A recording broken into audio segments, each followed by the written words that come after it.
Maria Goretti we. Ndayitwa Maria. Yambugata.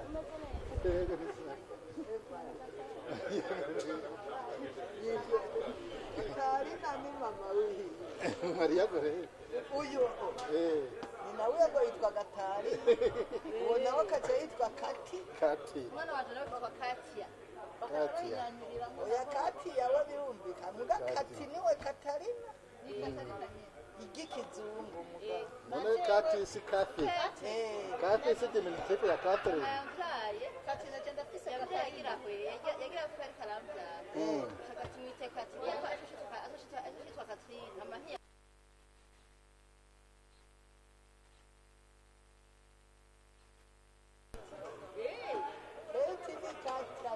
Ni diminutive. Uragura izuru baje gupima covid. Mbewe wahejeje. Mwagize. Oya. Ni guhera saa 4 ko. Kandi urumva banza kudupima ta confirmation aha. Yarabaye. Odongo yarayitanze. Uratinya kwa kujiroba buti. Ahantu tuzohagenda amasaha 3. Si hariya muri West. Si cyangwa itereni. Muzi zabo wongeranye.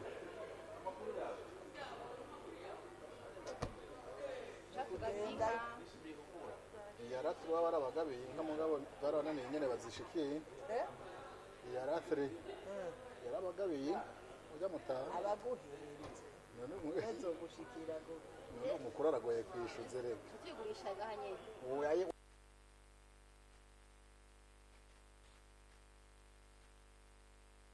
aguha ngo akira gwawe ngo bagenda uyobora.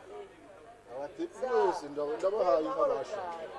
Ni meza mwaraye Nza kuri yose. Abahaye. Zishuza no musisi na zishuza neza.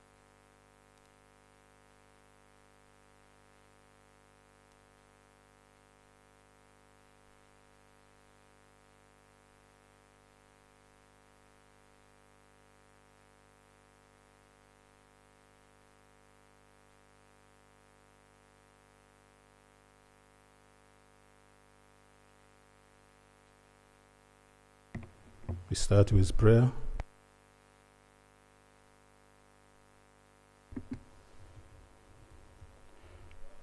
Almighty God, who in your wisdom and goodness has appointed the offices of leaders and parliament for the welfare of society, good of all human lives, upon it, and the just government of its people, we beseech you to look with your abundant favor upon us, your servants, whom you have entrusted with the performance of such important trust in this community. Let your blessings descend upon us here assembled, and grant that we may treat and consider all matters that shall come under our attention and deliberation in so just and faithful a manner as to promote your honor and glory, and to advance the peace, prosperity, and welfare of this region and of those whose interest you have committed to us. Amen.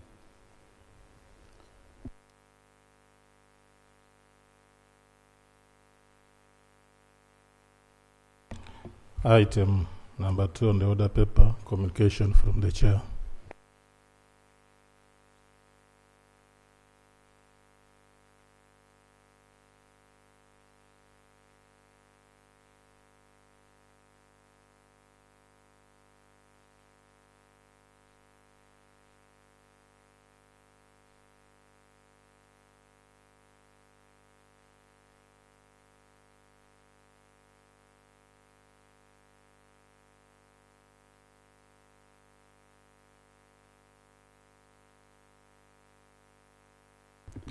Honorable members, good morning.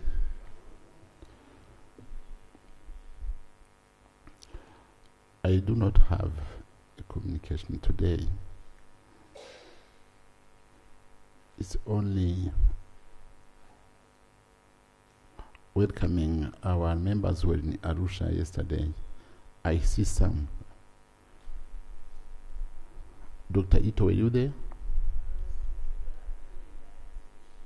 Exhibition.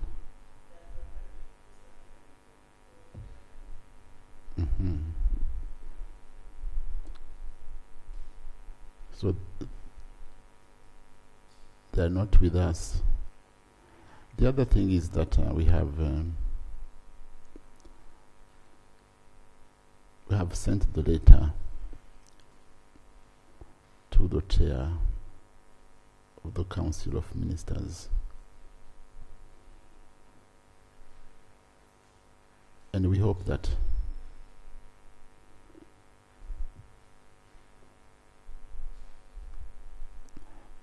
they will react positively. We also have contacted Kenya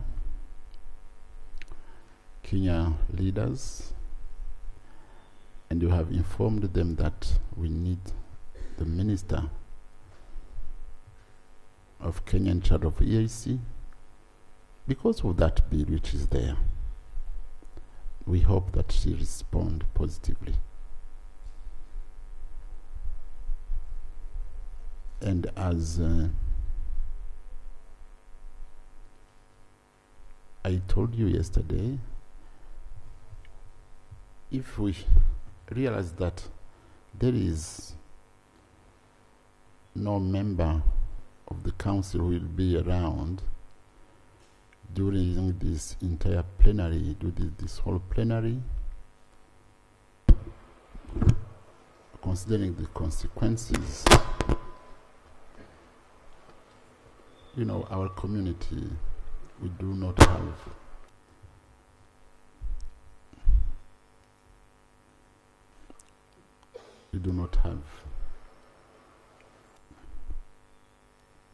enough money to not to waste, but if you are here, our citizens have paid taxes and should be here to do business, not to spend holidays. We hope that our ministers will be around. If they are not there, as we cannot do anything, we'll be obliged to postpone some businesses. We'll have to be a waste of time and a waste of money. So we will find a way to address this issue so that our people should know why we do not have conducted our business as programmed, as planned,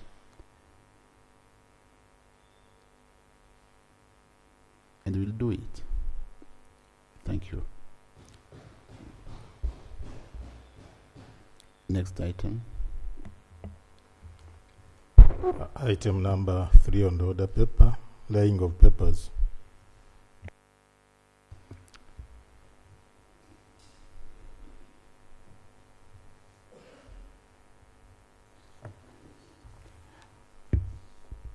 Chair of the Committee on Legal, Rules and Privileges.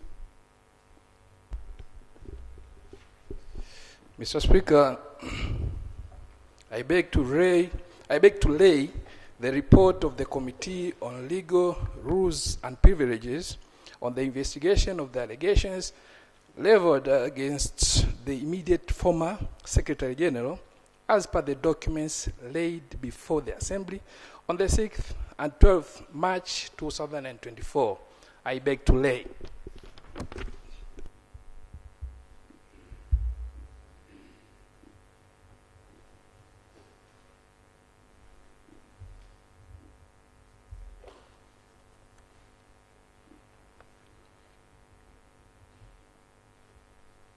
Thank you. Next item. Item number 4 on the order paper, Motion for seeking leave of the Assembly to introduce a private member's bill.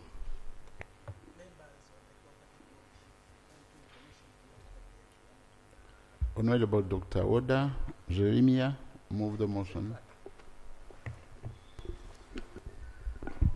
Right Honorable Speaker, I'm standing to move a motion seeking leave of the Assembly to introduce a private member bill that this Assembly, pursuant to the provision of Article 59(1) of the Treaty and Rules 64(5) of the Rules of Procedure of the Assembly, do grant leave to Honorable Dr. Oda Jeremiah to introduce a private member's bill entitled the East African Community Prevention and Control of Transboundary Animal and Zoonotic Disease Bill 2024. I beg to move. Did you get seconders?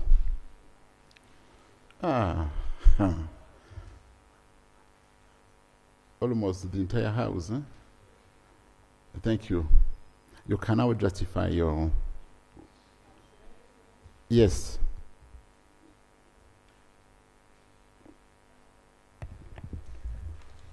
Right, Honorable Speaker, motion seeking leave of the Assembly to introduce a bill to provide for prevention and control of the transboundary animal and zoonotic disease within the community.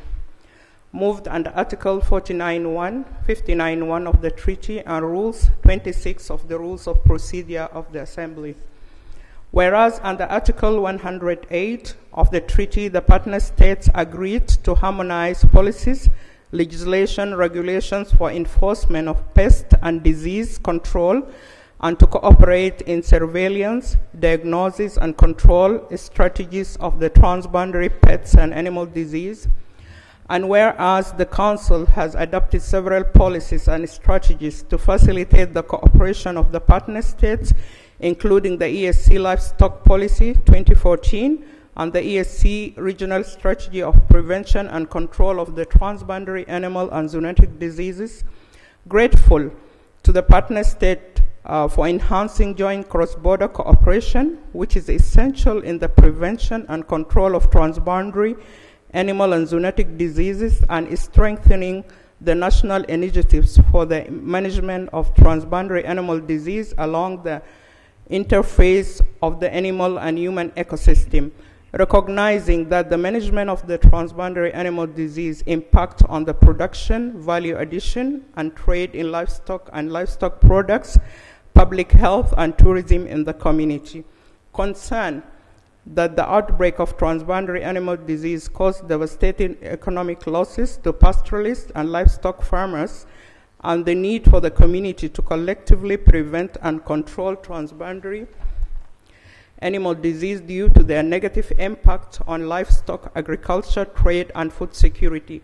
Convinced that it's necessary for the community to collectively step up measures to harmonize and standardize systems of surveillance of livestock and wildlife in order to detect, prevent, and control transboundary disease and zoonotic disease, and establish and enhance early warning system to ensure rapid detection and control of disease outbreaks, aware that under Article 59(1) of the treaty, any member may propose any motion or introduce any bill in this Assembly. Recognizing that Rule 64(5) of the Rules of Procedure of the Assembly requires that private members' bills shall be introduced first by a way of motion, to which shall be attached the proposed draft of the bill.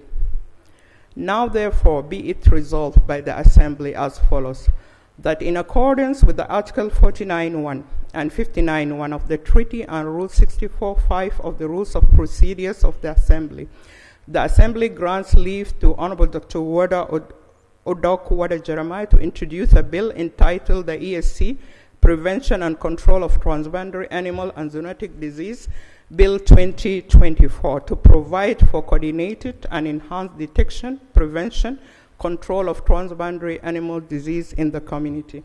I beg to move, Right Honorable Speaker. Thank you. Honorable Speaker, ESC is endued with a lot of resources. Much of them is in form of livestock. And we know that for of the 8 partner states are now joining Somalia also. They are very rich in livestock. Right Honorable Speaker, my country where I come from, South Sudan alone, the estimate of the cattle is 12 million. The sheep is... Procedure. You can give way first. Right Honorable Speaker, I am, before even Honorable Dr. Wada proceeds with this justification of her motion, I'm raising a procedural issue in regards to our rules of procedure.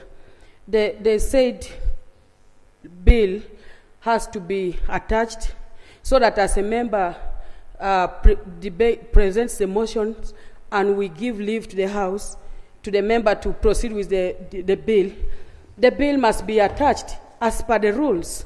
So I'm trying to juggle around to see the bill, and it's in the same vein that I have 2 pending private members' bills to present in this House, and the drafting team has insisted that they must attach a bill in order for one to seek leave. That is the one of FGM and on climate change.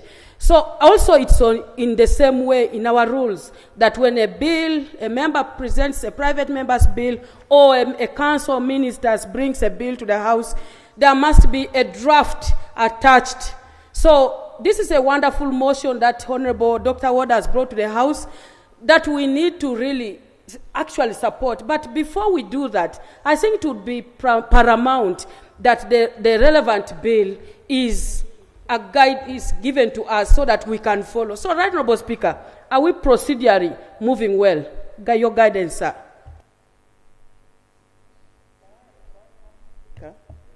Right Honorable Speaker, I think it's the fault of the clerk office because the draft bill is sent to them. They just gave me the motion before 1 minute, and the draft bill is sent to them, so they should print it and give it to the members. You are right. I think the office of the clerk, they have to do their job. And this is not the first time.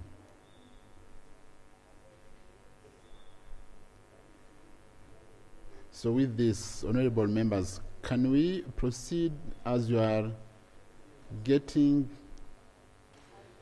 Do you have the bill? Some members have, others...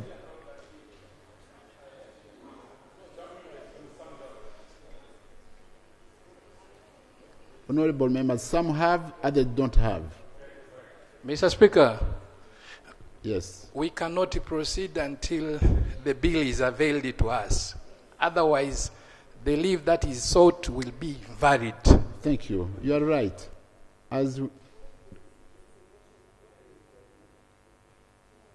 the office of the clerk must recognize that this is their fault. And we will come back to this item when bills will be available, when every member will be okay with the bill. We proceed with the next item. Item number 5 on the order paper. Motion for seeking leave of the Assembly to introduce a private member's bill.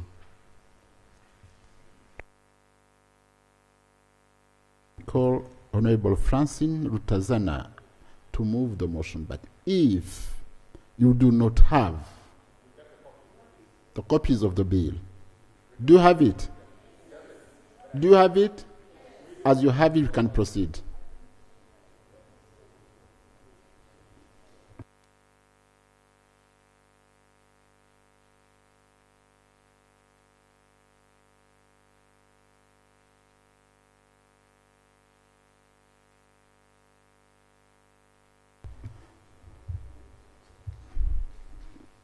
You will have to lay your bill on the table. Right Honorable Speaker, I stand to move the motion for leave to Honorable Tazana Francine introduce a bill to promote access to essential medicines and medical products produced within the community. Moved under Article 49.1, 59.1 of the treaty and Rule 26 of the Rules of Procedure of the Assembly. I beg to move. Do you have seconders? Sankok, Francoise, Namara, Black, Gideon, and others. You can proceed. Now you move the motion. Right Honorable Speaker, whereas medicines provide important life-saving measures, crucial preventive therapies for diseases, relief for chronic illnesses, prolonging lifespan and improving quality of life for patients, whereas equitable access to safe and affordable medicines is necessary for the attainment of the highest possible standard of health, and whereas under Article 118 of the treaty, the partner states committed to promote the management of health delivery systems, better planning mechanism to enhance efficiency for healthcare services within the partner states, harmonize the drug registration procedures, and adoption of good procurement practices in respect of medicines. Aware that in 2017, the Council adopted the EAC Regional Pharmaceutical Manufacturing Plan of Action 2017-2027, which has several strategies and priority areas for the EAC pharmaceutical sector, including establishing a regional roadmap for local manufacturers to upgrade and attain internationally recognized quality standard, introducing and implementing incentive packages and appropriate financing schemes for local pharmaceutical manufacturers, and establishing a regional framework for mutual recognition of harmonized medicine registration and GMP inspections.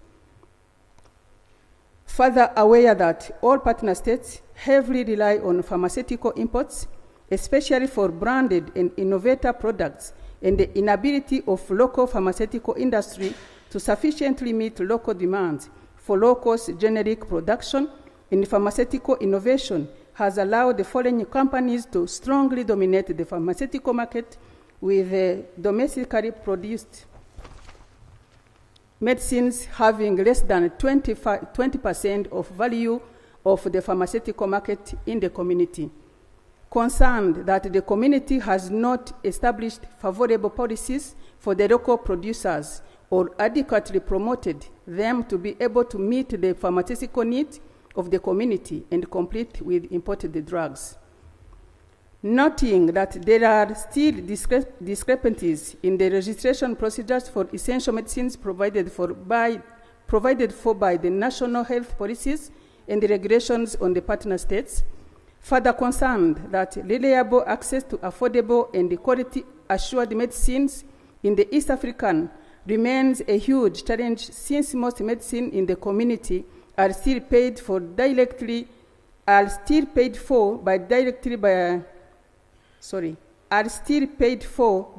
by citizens through out-of-pocket payments. Recording that during the fourth assembly, I was granted leave to introduce the EAC pharmaceutical bill, which I duly introduced but was not concluded by the assembly before it lapsed in December 2022 due to time. Acknowledging that during the public hearings by the General Purpose Committee on the EAC pharmaceutical bill, the partner state made several comments and recommendations which have now been incorporated in the EAC medical product bill.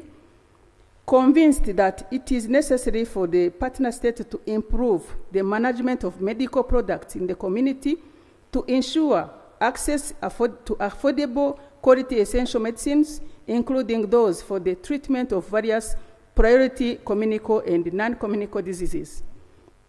Further convinced that one of the ways by which the community can improve both availability of essential medicines and their quality is to promote and ensure local production of essential medicines and the medical products required by the community. Aware that under Article 59.1 of the treaty, any member may propose any motion or introduce any bill in the Assembly, recognizing that Rule 64.5 of the Rule of Procedure of the Assembly requires that a private member bill shall be introduced first by way of motion, to which shall be attached the proposed draft of the bill.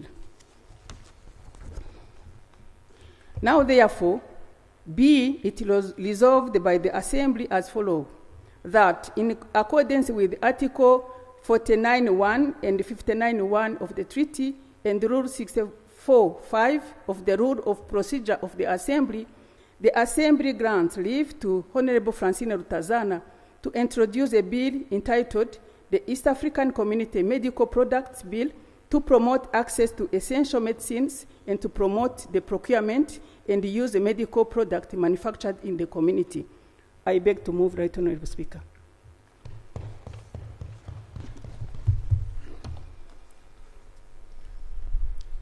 Thank you. Now you can justify it. Thank you, Right Honorable Speaker. This East African pharmaceutical bill, as I have already alluded to in the motion, has been introduced in Eala 4 and was not concluded because of time. So I came again to the Fifth Assembly to seek a leave so that we can proceed and try to make it a bill so that it will be ascended to by the partner states and become an act of the community. Right Honorable Speaker, around the pharmaceutical sector in the ESC, we have some challenges which will be addressed by the bill. One is the lack of common standards for pharmaceutical usage to facilitate collaboration between national medicine regulatory agencies, which are established in our respective partner states, and to initiate joint regional actions and programs which will support the local production and also the distribution of pharmaceutical products in the region. There is also lack of ESC mutual recognition standard for registration of medicines, which affect the medicine distribution and pricing in the region. That is because there is no regulation which is harmonizing the work of those national medicine regulatory agencies. There is also lack of ESC pharmaceutical public procurement, which is allowing to produce a list of essential medicine which are produced in the region and have to be taking a priority to other products which are brought from international at the international level to come in the community.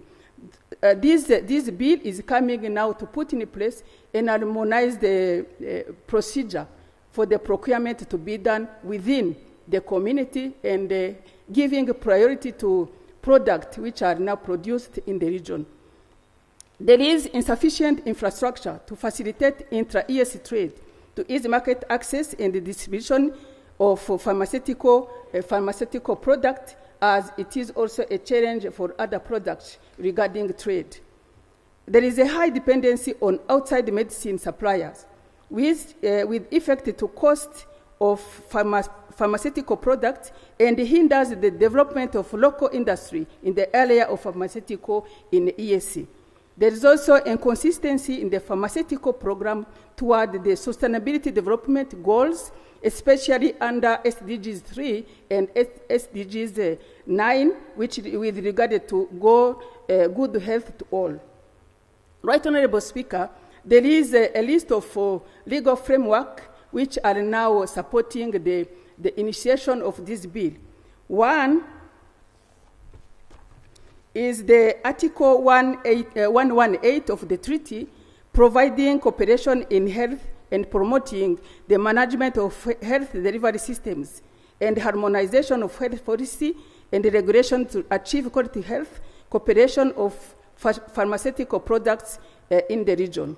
There is also the Council Directive 2017, which adopted a regional pharmaceutical manufacturing plan of action, whose several strategies include establishing a regional roadmap for local manufacturing to upgrade and attain recognized quality standard, establishing a regional framework for mutual recognition of harmonized medicine registration and also good manufacturing practices, among others. We have also Article 79 of the EAC industrialization policy, which calls for self-sustaining and balanced industrial growth. And this will help to improve the competitiveness of the industry sector and to expand trade. There is EAC Customs Union Act 2006, which is allowing to cover all pharmaceutical products, the raw material and the finished product, with which attract 0% of the CAT for raw material produced in the region. And there is a directive from the head of state during their retreat on 2017, which was requiring to put in place a regional roadmap for the EAC pharmaceutical products to be improved in the region. But also the second EAC regional pharmaceutical manufacturing plan of action 2018, a roadmap to guide the EAC and its partner states toward building an efficient and effective regional pharmaceutical manufacturing industry. Those are legal frameworks which are now supporting the initiation of the bill on the EAC pharmaceutical bill. We have some benefits from the health access. One, it will reduce the cost on the access to medicine for people, because we will be having those pharmaceutical products coming from the region rather than going to seek them at the level outside the region, Africa or worldwide. Also, it will improve access to essential medicine for the citizen, because the price will be affordable, and also people will be able to access the essential medicines. There is a higher supply reliabilities on medicines, whereby local manufacturers will be having better supply chain mechanism in place than importers. And also, it will be better adaptation of medicines to the local needs. Some economic benefits of the which will be brought by the bill. One is job creation and the capacity building for the local manufacturers. There is also a value chain system of production and delivery which will be improved. We will be having independence from the international suppliers, but also will make the local industry growing. We will be having competition in the region and the international market, further stimulus to economic growth and industrial investment, increase the tax income, which will return enhances effective public demand, and also promotion of medical innovation, exchange of manufacturing practices, and increasing skills and knowledge in the field of medicine. Right, Honorable Speaker, I beg honorable members to grant me leave for the development of the EAC pharmaceutical bill and ensure a continuous collaboration with the members of the Assembly for the bill to embrace the EAC needs and aspiration for the welfare of the EAC citizens. I beg to submit, Right, Honorable Speaker. Honorable members, the motion, I propose question, and the motion, the floor is that this Assembly do grant leave to Honorable Francine Rutazana to introduce a private member's bill entitled the East African Medical Products Bill 2024, and the debate is open. We have clerk make the list, take the names. List the names quickly.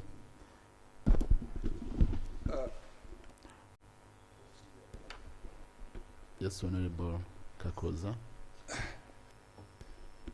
Thank you, Right, Honorable Speaker. I don't intend to interrupt what you have accorded the members, but I think the CTC should clarify on the rules of seeking leave and even discussing the bill.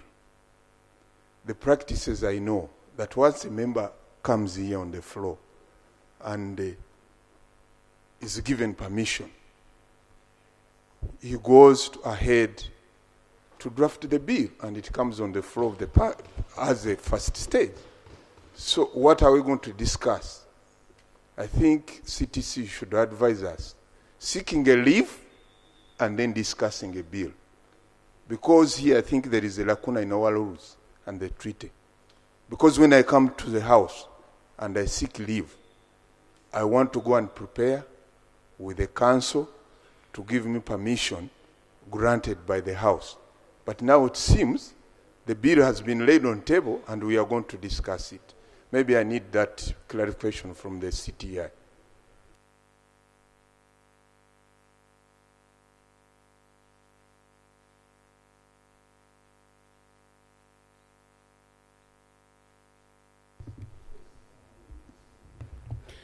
Right Honourable Speaker, I would like to give further,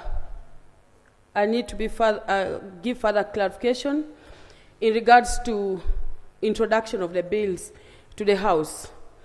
I know that when a member introduces a bill, it's still a draft, and the purpose of introducing this bill actually to the House is for members to grant permission for the member to now go and process the bill.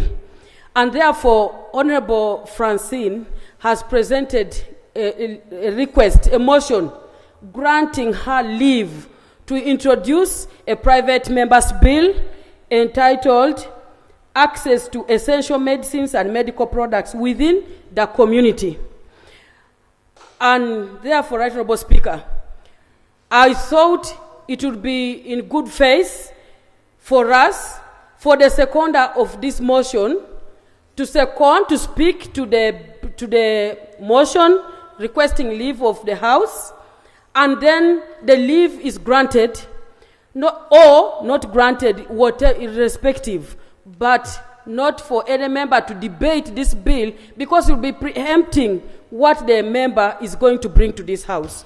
So, all right, Honourable Speaker, the clarification as the CTC even comes, as per the rules, I would imagine that the seconder of this motion comes, speaks to the motion, and the speaker puts a question, members say yes or nay, and then we say, Honourable Francine, proceed with the journey. So that is the clarification that I wanted to give, Right Honourable Speaker. Thank you so much. Thank you. CTC. Let's CTC. Thank you, Right Honourable Speaker. Matters of bills are canvassed under Rule 64. And I'm happy that Honourable Amongina said it. When you look at Rule 64, it says 64 sub Rule 5. A private member's bill shall be introduced first by way of motion, to which shall be attached the proposed draft of the bill. So what you have here is actually a draft. And once you grant the honourable member permission, she will then have opportunity to go and consult and enrich before it comes back. So that is the process. You only have a draft here that she has attached, and the expectation is that you give her leave and then she will go and enrich it, so that you have a substantive document to look at. So debate is open.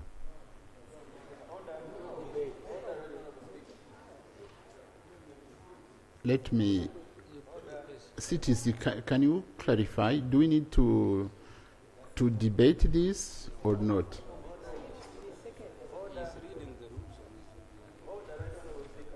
Order. Then the CTC will. Right Honourable Speaker, the order I'm standing to raise is becoming a business and is becoming like it's normal. You know, I was in Nairobi, we were in Nairobi, I was the second of motion. The principle is that after the mover of the motion has moved the motion, the next person before you open debate is the seconder of the motion. Right, of course, yes. So, are we in order? Are we moving well? And is it in order that you order for the debate of the whole House without instructing that the mover, the second of the motion, seconds the motion? You are right. But CTC, can we debate this. Order. No, Order, I Mr. am Speaker. seeking a clear guidance from him. Yes or no? Right, Honorable, I don't think you're even debating because you are, once the secretary has explained, then you can allow some, you limit it and then you put the question. That's what we're doing. So now, who Honorable Francine? I don't see your seconders here. But there were a list. Right, Honorable Speaker. The first seconder was Honorable Gaideng, but because she's now traveling from Nairobi, Honorable Odongo is standing in for her. Very good. So we'll give the floor to Honorable Odongo. Then we will give the floor to Honorable Amongin Jackie, then Honorable Sankok, then Honorable Francoise, then Honorable Dr. Aisha, and we'll stop there. Right, Honorable Speaker, thank you so much for your guidance. Right, Honorable Speaker, the move of this motion has given a very compelling case for leave so that we have this bill processed. Right, Honorable Speaker, in 2017, the world woke up to a global pandemic. COVID-19 taught us a lesson that indeed if we do not prepare, if we do not build capacity, internal capacity, through creating regional pharmaceutical industry that can sustain our needs, then we are exposed. Because during the COVID-19, you saw that the World Health Organization was faced with the challenge of providing essential medicine to deal with the pandemic. And in the pecking order, I think Africa ranked the least considered. So this bill speaks very much to building our capacity as a region and being able to strengthen our pharmaceutical industry so that we can produce essential medicine for our people. Right, Honorable Speaker, the flooding of this market with foreign medicines has undermined research and development, has also undermined the production of our own, strengthening of our own knowledge systems, traditional knowledge systems. And research is very important for any country to develop. You need to invest in research and development. This bill seeks to call upon the region to invest in research and development so that we have a very strong pharmaceutical sector. Right, Honorable Speaker, we have policies in place, but I think we need the necessary legislation so that we can effectively have these policies gain more traction in the way we do regulations, in the way the sector is managed. There is a lot of medicine that floods the East African community that flies above the radar of the regulatory bodies that we have. Because we have differences, we are wearing different lenses in the manner with which our different partner states look at the medicines that enter. And this is predisposing many of our young people to abuse of certain drugs Because you see, we do not have a regulatory system that mirrors each other. So we're having different regulatory systems and allowing some of the medicines to enter into our markets, which medicines are predisposing our young people to abuse of drugs. Right, Honorable Speaker, we have a regional roadmap, 2017-2027. And this regional roadmap looks at harmonization of these policies and procedures. But I think coming up with a regional legislation will allow for, one, investment of resources, creation of institutions, investment in personnel, and building of the capacity, regional capacity, so that we have a community that is self-sufficient. Uganda, for example, is doing very well in terms of investing resources in research. But I think that it's not enough for just having one country doing this or another, working in silos. I think the cost of, managing this sector and making this sector much more integrated is less when we work together, when we coordinate, when the Sectoral Council of Health works and invests together. Just imagine that we have one big research center in Uganda focusing on tropical medicine, and then you have another maybe doing other essential medicines in other parts of the... Then we will have built our capacity. Besides, we are spending a lot of money traveling abroad, essentially because we are not developing our own capacity in the region. So this bill speaks to that, and I beg the House to support the motion so that the Honorable Francine is given the opportunity to develop this bill so that we have an EAC Act. I beg to submit, Right Honorable Speaker. Thank you, Honorable Dr. Ann Ito. I had not seen her name here, but you are the one to follow Dodo Dongo. Procedure, Mr. Speaker, sir. Procedure. Mr. Speaker, you put a question to the CTC about the procedure of presenting motions seeking leave for private members' bills. And I think it is clear that we don't need to debate it 2 times at this stage, from how I understood it. The motion is presented, seeking for leave, it is seconded, and then the question is put. That's the procedure.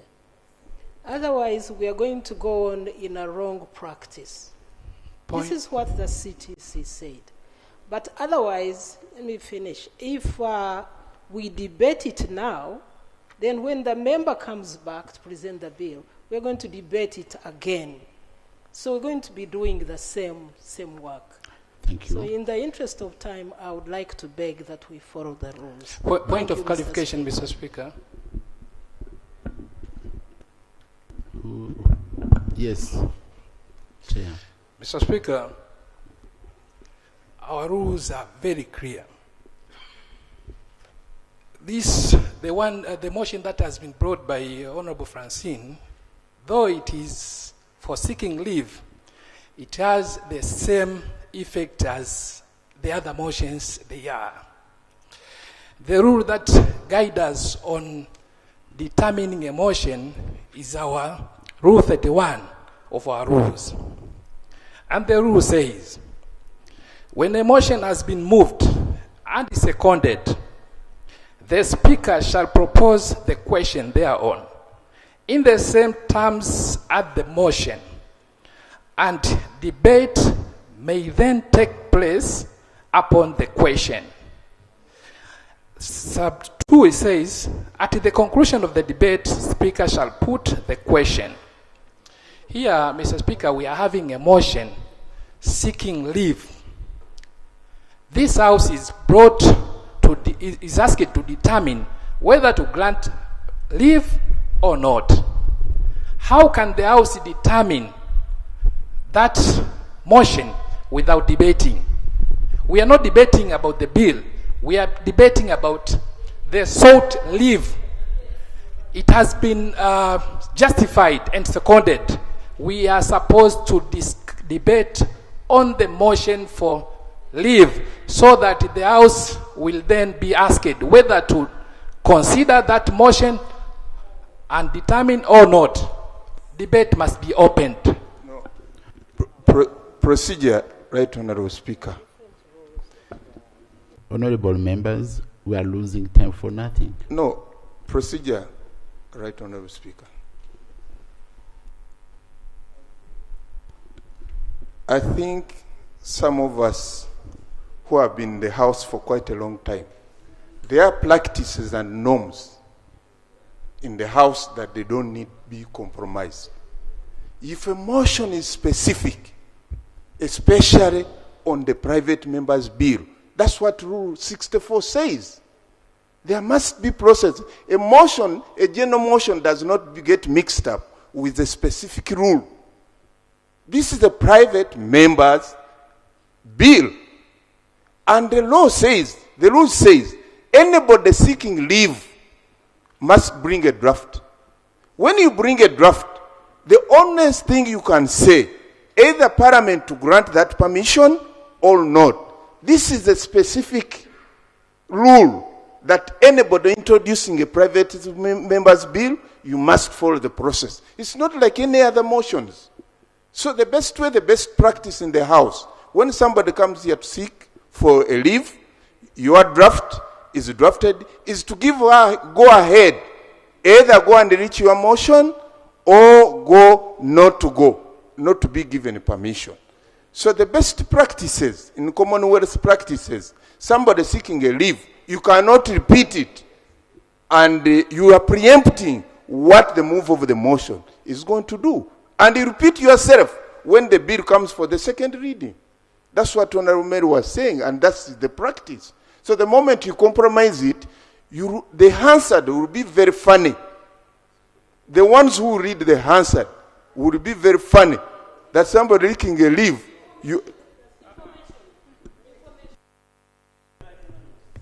Thank you so much, Honorable Kakoza, for the information.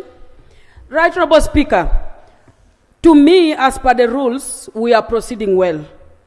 While we are proceeding well, a motion has been presented seeking leave of the House. And this motion, if you look at Rule 64, what the Speaker needs to do is to guide the House that when you're going to second this motion, you don't debate the content of the motion, but you either debate to support that the member be given leave to present a private member's bill. But you're not going to debate on the content, because already this is not a bill which is in second reading as per the rules. That's when we're supposed to debate the bill itself. But here, all those names that the Speaker has read will come here to second the movers of the bill, but not to debate the content of the bill. So that is the information that I want to give. Thank you so much. Right, Honorable Speaker. Right, Honorable Speaker, I gave him the way. I'm still on the floor. You can see the contradiction, even the information which has been given. The contradiction is, this is still a draft, by the way, it's not yet a bill. So, the motion, if there is anybody opposing, you could say I'm opposing. The question should be put, somebody to go ahead, draft, arrange the bill as it is, and give an enrichment to that. But when it comes to be a full bill, that's when it will go to all these stages. But somebody is just only seeking a leave to go and prepare a bill in a normal way. So when you debate, you are preempting and you are speculating, and our rules do not allow to debate in anticipation.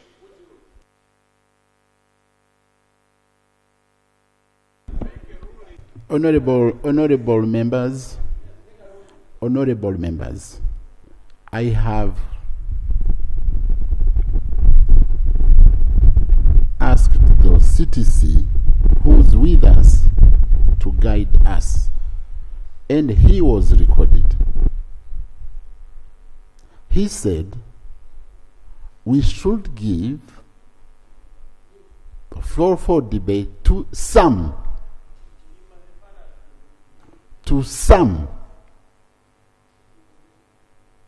Am I right, CTC? You take the microphone. Yes, Right Honorable Speaker, I said you'll restrict the.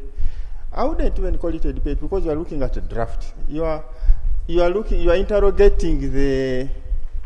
It's like a justification of what she's presenting, and then you put the question. Because you have a draft, you don't have a bill yet. You have a draft and it cannot be perfect to warrant the debate. You are just some kind of just interrogating the motion. So there is no need for debating. No, you are not debating. Very good. Honorable members,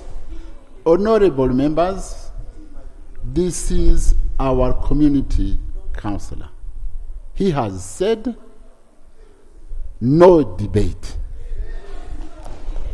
No debate, we proceed. It's ruled. Now I have to put the question that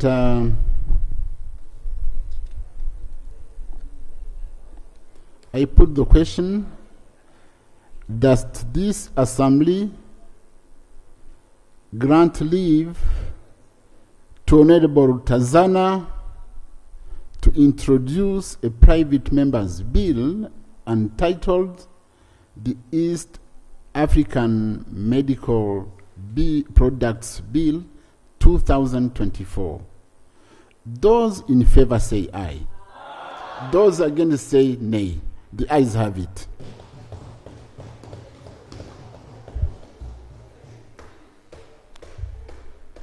Now you can proceed. Thank you. Item number 6 on the order paper. Motion for a resolution of the Assembly urging the Council of Ministers to enhance maritime transport and development of the blue economy by linking all lakes and rivers in the community, the EAC transport corridors. Honorable Ole Sankok.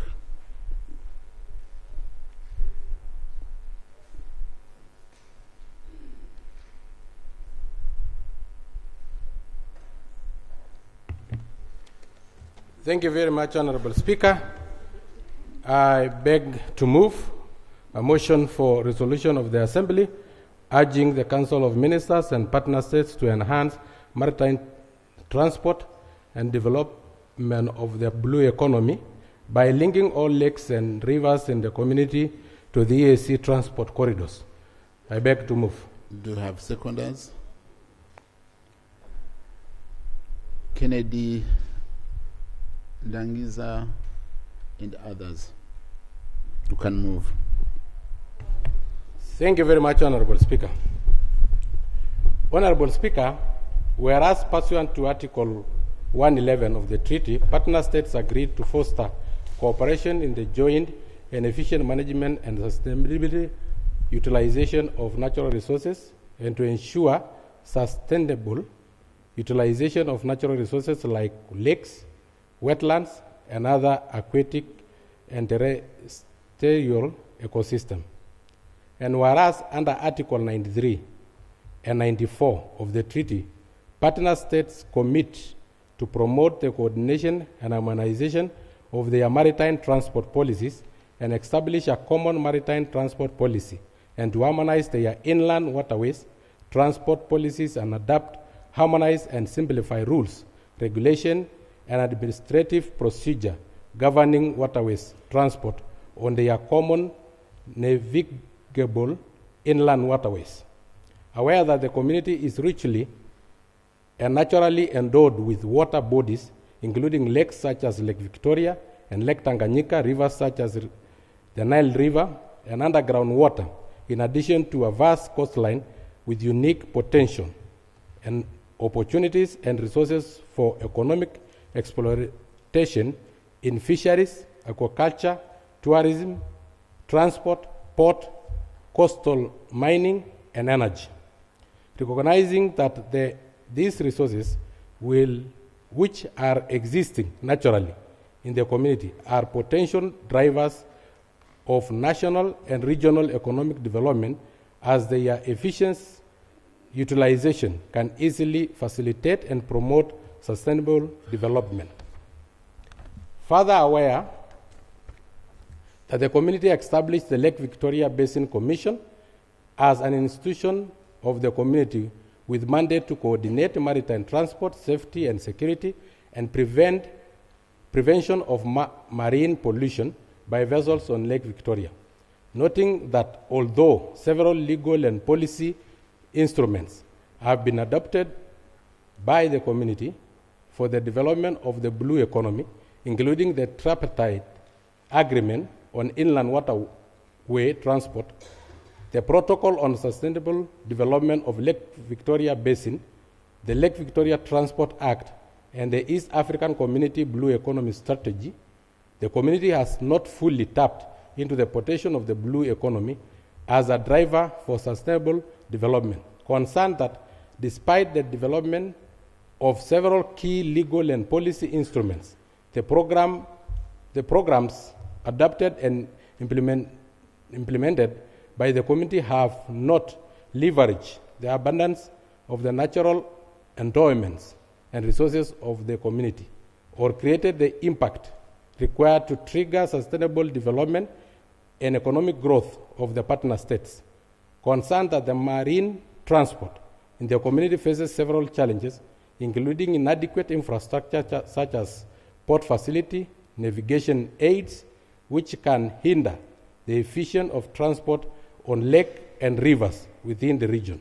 Further concerned that although the Republic of Kenya and the United Republic of Tanzania have taken the lead in implementing measures to revive maritime transport by building and expanding ports and shipping facilities to extend maritime reach and establishing national coast guard services and task force to oversee their territorial waters and resources. This is urgent. There is a need to strengthen coordination and collaboration mechanism to secure success in managing this valuable aquatic resource for sustainable development, and to link the existing water bodies to the East African transport corridors to facilitate trade and development.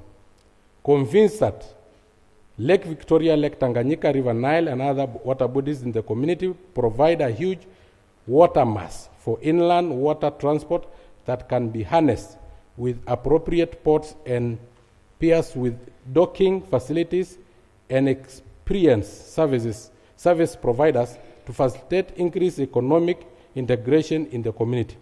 Further convinced that Lake Victoria, River Nile, Lake Tanganyika, and other water bodies in the community are vital for marine transport and the sustainable development of the blue economy, and can serve as essential transport routes within the region if connected to the recognized transport corridors through appropriate infrastructure development. Aware that under Article 49(2)(d) of the treaty, the Assembly may discuss any matter pertaining to the community and make recommendation to the Council of Ministers. Now, therefore, be it resolved by the Assembly as follows: that in accordance with Article 49(2)(d) of the treaty, the Assembly urged the Council of Ministers and the partner states to adopt and implement policies and programs that facilitate effective and productive maritime transport and development of the blue economy by A, promoting the linking and connecting all lakes and rivers in the community to the EAC transport corridors. B, facilitating, fast-tracking the building, operation, and maintaining of wagon vessels, ferries, boats, cruise ships to facilitate and promote maritime transport in the community. Engaging, that is C, engaging and involving the private sector investors in the provision of ports, infrastructure, and marine transport facilities within the community. Honorable Speaker, this motion is self-explanatory. EAC is an economic bloc that is strategically placed and sandwiched between two oceans. Are you justifying it now? Yes. Okay, justify it.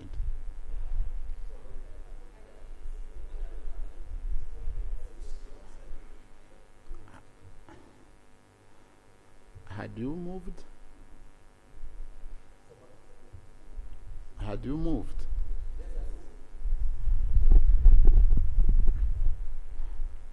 Honorable Speaker, I beg to move. Yes, now you move. Now justify your motion. No, you don't need seconders.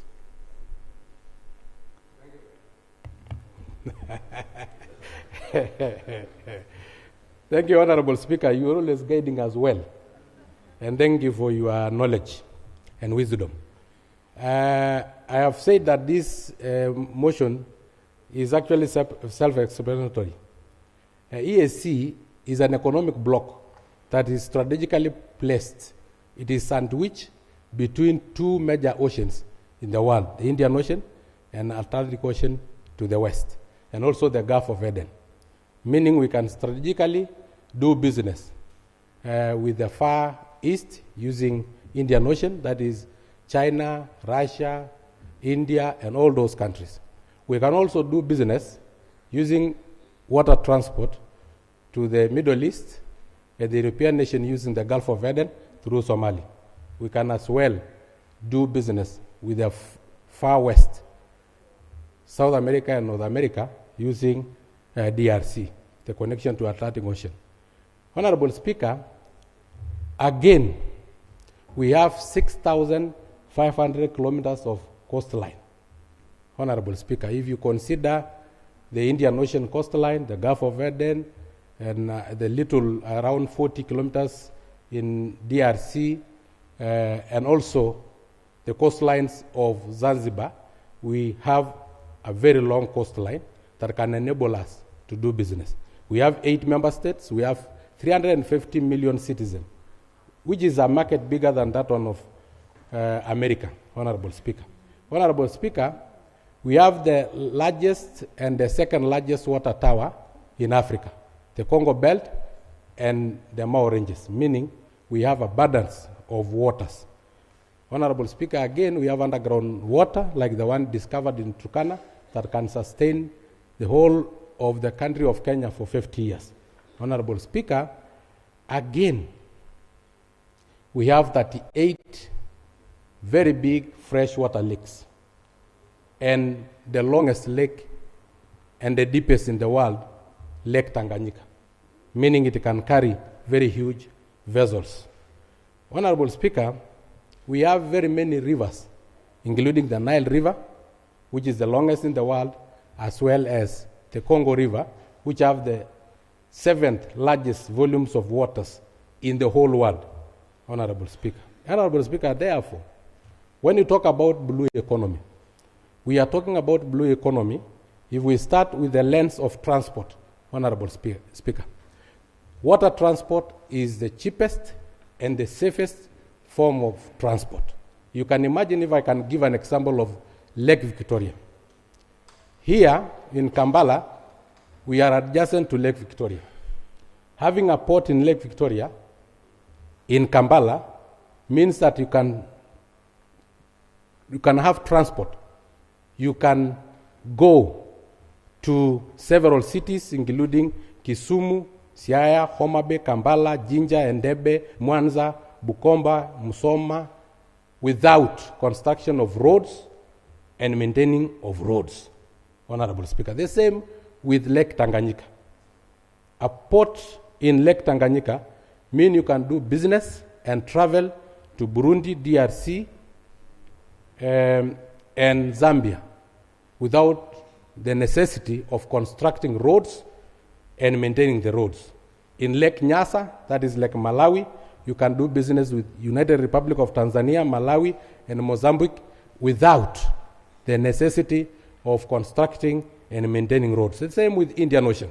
All the way from Mogadishu, Kismayo, Lamu, Malindi, Mombasa, Taga, almost 3,500 kilometers of travel without having a road network. And you know how difficult is it to construct a road, a highway, and to maintain that highway. We have not utilized such rivers. Honorable Speaker, even River Nile from Jinja, you can travel all the way to Juba without necessarily constructing and maintaining roads. So in terms of transport, it is a game changer in the East African Economic Bloc. Honorable Speaker, if we use the lens of tourism, Honorable Speaker, many countries, Switzerland for instance, attract more than 20 million tourists. And one of the tourist attraction sites is a man-made lake called Lake Geneva. We are blessed for ourselves that we don't make our lakes. They are naturally made by God. But we don't utilize it to attract tourists. We utilize our lakes in washing our cars and watering our animals, which is a very retrogressive thinking, Honorable Speaker. Honorable Speaker, we need to utilize these lakes and rivers in tourist attraction. It's unfortunate that I have come to Kampala and I have not yet seen Lake Victoria. You can go to Kisumu and you'll be forgiven to stay there for a month and go without seeing Lake Victoria. The same with maybe Jinja you can see, and also Entebbe. Honorable Speaker, we must strategically make sure that our corridors, our transport corridors, the central corridor, the northern corridor, the LAPSET, are all connected towards our water bodies, so that these water bodies will also act as tourism attraction site. Honorable Speaker, if we use the lens of irrigation, Honorable Speaker, again, we are blessed. These lakes, apart from Lake Magadi and a few other lakes, are freshwater lakes. They are good for irrigation, Honorable Speaker. And once you produce crops, you easily transport to 5-10 countries using water transport, which is the cheapest and the safest, Honorable Speaker. Honorable Speaker, lastly, if you view these water bodies that we are blessed with as East African community in the lens of fishing, Honorable Speaker, you know that there are species of fish that are only found in Lake Victoria, not elsewhere in the world, Honorable Speaker. But have we utilized those fish? We have not utilized the fish. We are not safeguarding those species of fish. Honorable Speaker, it is unfortunate that I and the Committee of Accounts visited Lake Victoria Fisheries Organization. And on the shores of Lake Victoria, the fish that have traveled all the way from China using water transport to Mombasa, and then again using lorries and buses and SGR from Mombasa to Jinja on the shores of Lake Victoria. That fish from China is cheaper than the fish from Lake Victoria, where they use what we call in Kenya nduano, or a hook, just to hook and remove it. Once it is here, it is more expensive than the one that have traveled 10,000 kilometers away.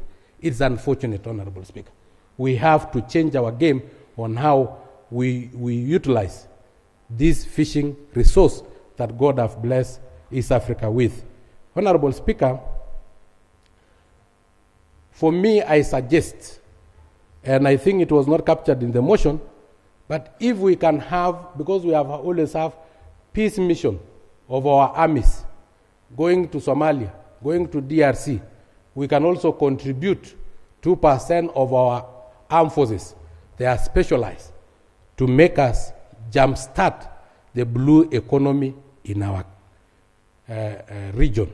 Because in Kenya, we have used our Kenya Navy and KDF to construct, because they have engineers, specialists, to construct for us ferries like MV Uhuru, and to engage in water transport and safety, Honorable Speaker. So I suggest that the East African community, each partner state can contribute 2% of their armed forces, engineers, and the Navy, so that they can assist us to utilizing our water bodies, 38 freshwater lakes, abundance rivers, and the 6,500 kilometers of coastline, in making sure that we benefit from the blue economy in terms of transport, in terms of fishing, in terms of irrigation, and in terms of tourism. Honorable Speaker, with those very many remarks, I beg to move. And Honorable Speaker, my seconder is Honorable Kennedy Kalonzo Musyoka. Thank you. Thank you, Honorable Sankok.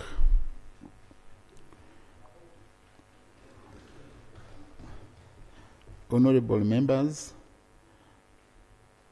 the motion on the floor is that this assembly do resolve to urge the Council of Ministers to enhance maritime transport and development of the blue economy by linking all lakes and rivers in the community to the it is open. And we'll start by your seconder.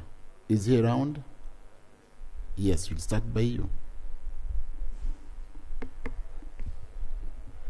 Thank you, Right Honorable Speaker. Let me start by thanking the global geopolitician for this wonderful motion that I am fully in support of. I will be very brief. Honorable Kennedy, today you are in order, as I can see. You have the floor. Thank you. Right Honorable Speaker and dear colleagues, I want to take us back to what President Museveni said. There were two key things he mentioned, which was wealth creation and being strategic. There was a Ugandan word he used. I'll ask one of my colleagues to help me. That one. Chivaru, yes. Right Honorable Speaker and honorable members, there is a lot of wealth in East Africa. And if we think of the example of the Nyakole cows, if you just have your cows in your village there, you're not going to create wealth creation. In fact, you'll be poor. But here in the region, we have all these lakes and all these water bodies that we can utilize so that our people are able to enjoy the dream of the EAC, which part of which states that we are working towards a common market that means there shall be freedom of movement of goods, services, people, and goods. Right Honorable Speaker and honorable members, in supporting this motion and in line with that, I believe if we proceed in that way, we will create a lot of wealth for the region, and I'm sure our summit member will be very happy. The geopolitician talked about tourism. I will not emphasize. I'll just ask us to consider a few questions. I mean, many of us have always heard of Egypt and the River Nile and all the tourists that go to Egypt to be on the river. We have rivers that we can use for the same.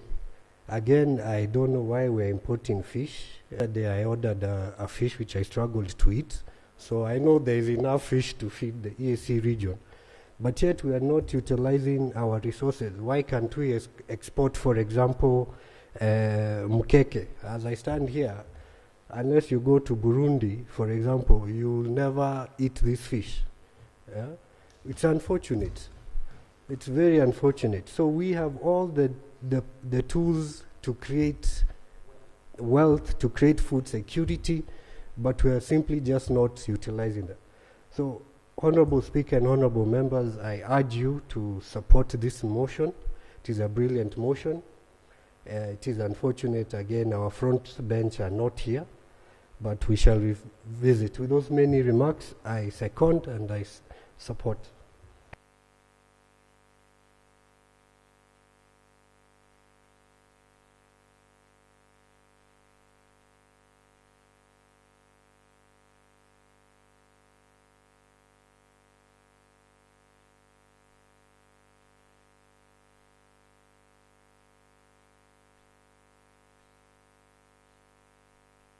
If there is no one to debate, I put the question. I had opened the debate. Yes. Honorable members, we have 1, 2, 3, 4, 5, 6, 7, 8, 9, 10. We have 10 members who want to debate. Okay. I hope you have all the names. This side we had Honorable Black, Honorable Gideon, Honorable George, Honorable Gladness, Honorable Kakoza, and others. Honorable Musamali, are you back? Oh, you are welcome. It had been a long time. On this side, let's start by who is the number one clerk. When you are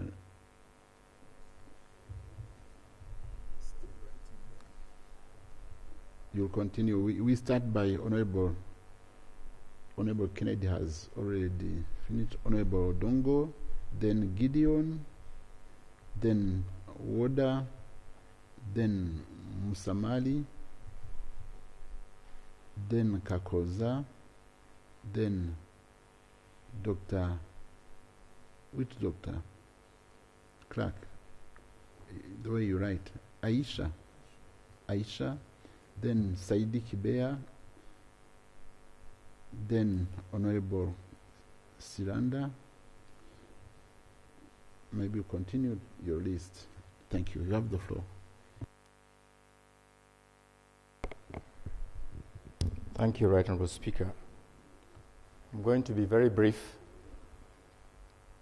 Right Honorable Speaker,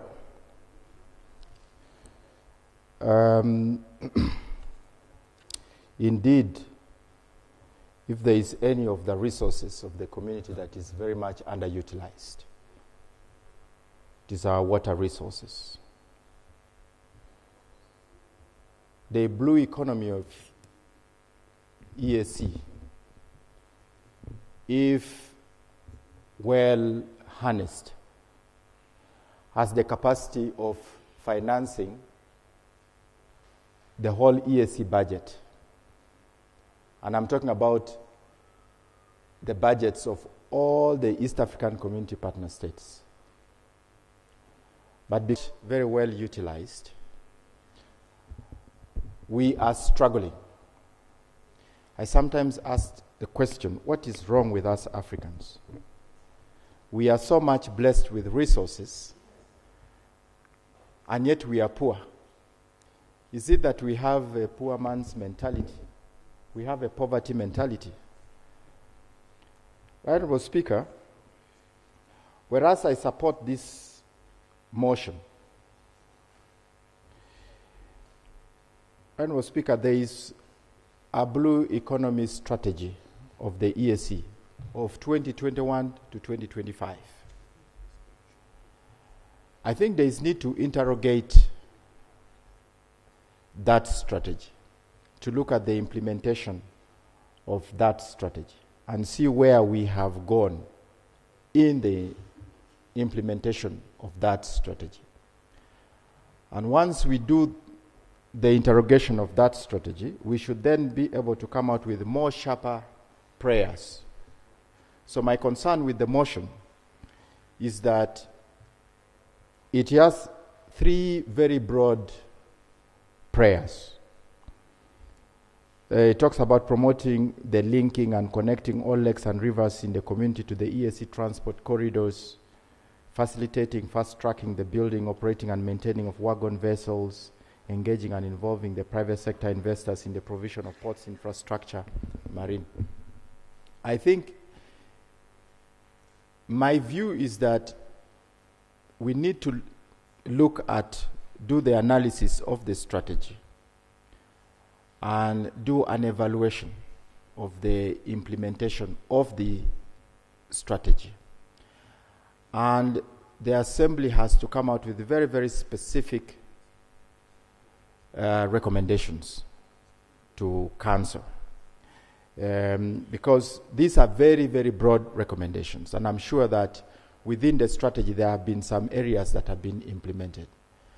But as you have said, we live here in this community. We see, and indeed, there is a huge amount of opportunities that our blue economy provides that we have not. The least of it being, actually, as you have said in the motion, linking, using the lake as a means of transport.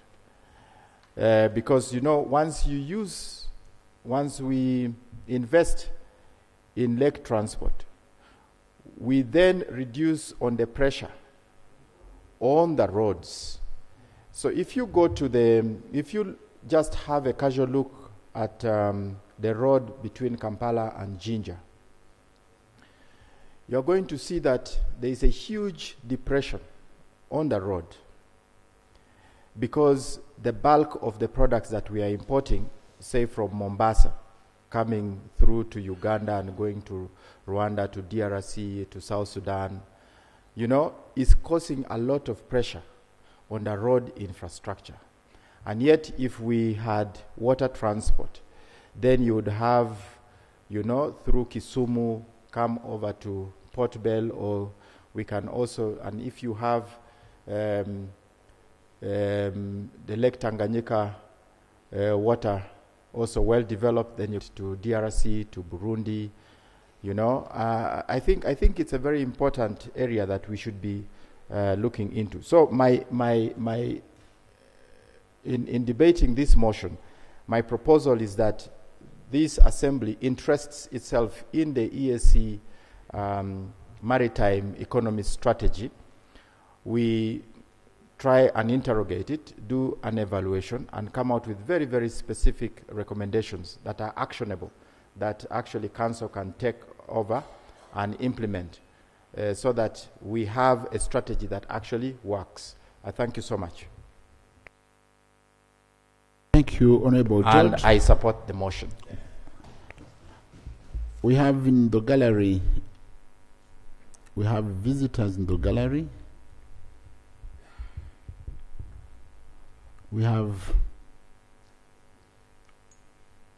43 students from Cavendish University, Kampala, Uganda, and they are with one lecturer. They come from 13 countries, different countries. And among them, 2 of the 13 countries, they are French-speaking countries. I mean Gabon and DRC.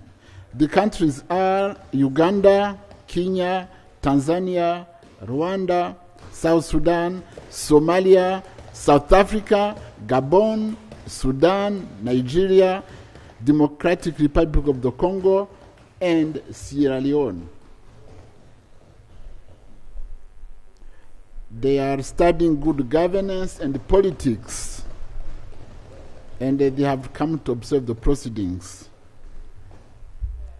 Thank you. Karibu.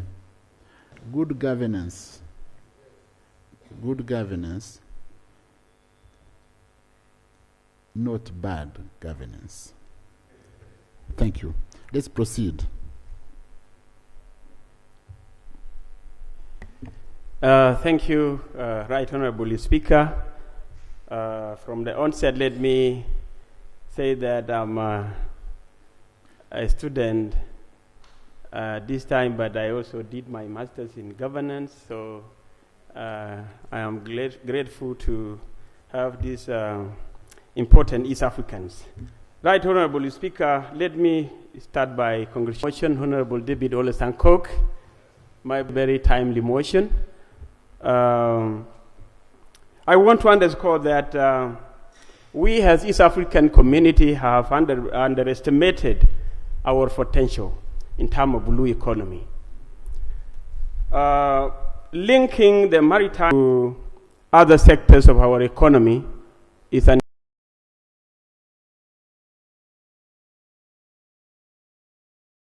in the community to the East African transport corridors. We visited Mwanza in 2020, or is it 2022? My colleague Ambassador Fatuma knows about that.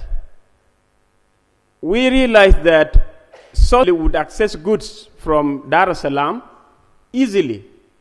If we have the standard gauge railway running up to the other side of Mwanza, and goods are ferried by this big steamer being established on Mwanza side to the side of Lake Victoria and Jinja. So I think, Right Honorable Speaker and Honorable colleagues, this is a timely motion because we are underestimating the potentials in terms of tourism opportunities. Tourism comes with the employment and increase in our GDP as a region.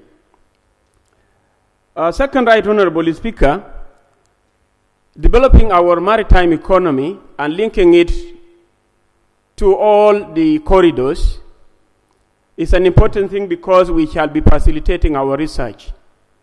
I know we have one vessel in Lake Victoria, which up to this time, I don't know how much it has served us as East Africans, but it is important to explore and to enhance maritime research. This is another important thing that we can facilitate by doing these linkages. Right Honorable Speaker, apart from research and tourism, the water sports and fishing, we need to develop water sports, and we have to invest very much in our fishing economy. I know South Sudan, the country where I come from, is producing enormous fish, but who know it much than South Sudanese? It is only South Sudanese who are aware that we are producing enormous fish that we cannot utilize because we are not connecting and we are not utilizing the EAC corridors, because these corridors are not yet linked and are not developed. The other thing, Right Honorable Speaker, the other component of promoting this linkage in terms of promoting the motion by Honorable Dr. Ole Sankok is the transport of fish itself and other commodities. Let me say, for example, South Sudan is endorsed with a network of rivers. These rivers, long time ago, we used them to facilitate navigation, easy navigation, and it is the cheapest transport. Now we are using flights, which are costly. We are using roads, which the maintenance is challenging.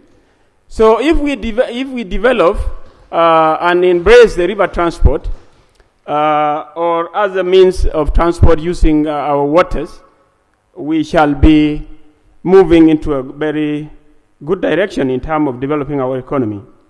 Right Honorable Speaker, as I am almost winding up, enhancing maritime security is an important aspect of this motion, because having the linkages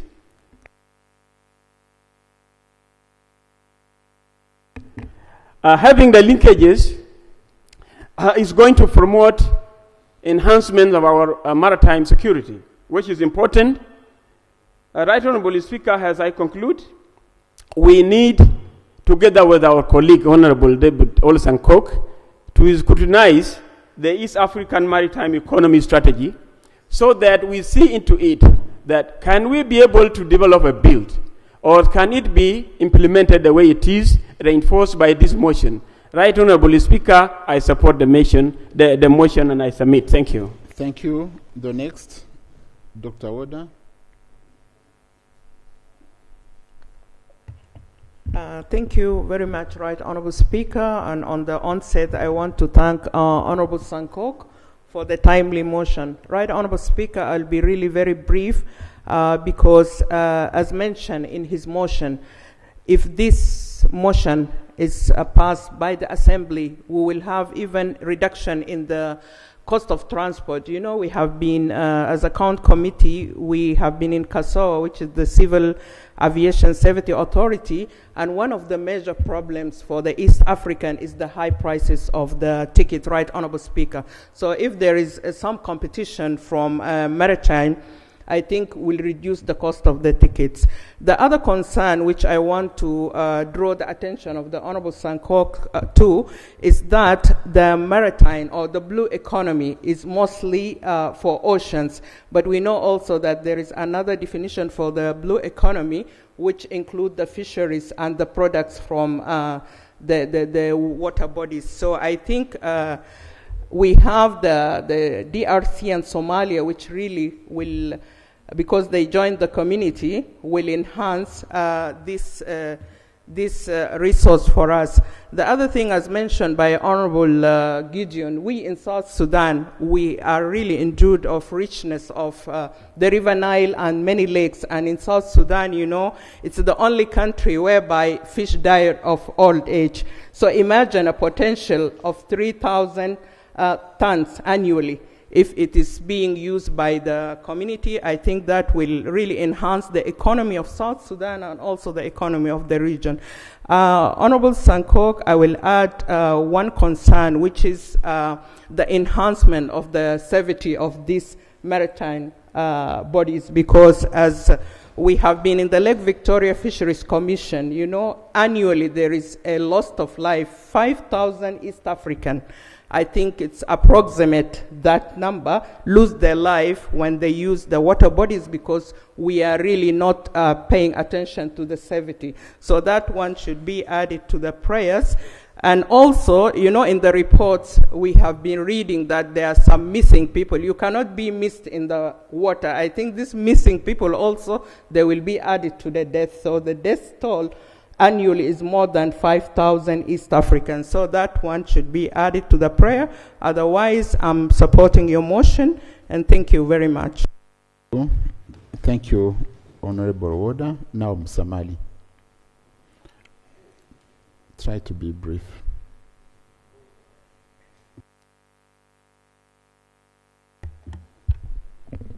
Thank you very much, Honorable Speaker, for giving me this opportunity to air out my support for this important motion moved by my brother, the Honorable Dr. Ole Sankok. Honorable Speaker, whatever I was going to say, it has been said. One is that we as East Africans and Africans, we are endowed with a lot of resources, but we have not utilized them very much. And maybe that is one of the reasons why, because of the abundance of resources, it could be the reason as to why we are underdeveloped, Right Honourable Speaker and members. Because when you have abundance, you even suffocate yourself from thinking. Because after eating and getting satisfied, what next? Sleeping. Isn't that what we are doing, many of us? Yes, after eating, drinking, and then you sleep. So what next? Yeah, now you spend more of our time sleeping than thinking because of this abundance of resources.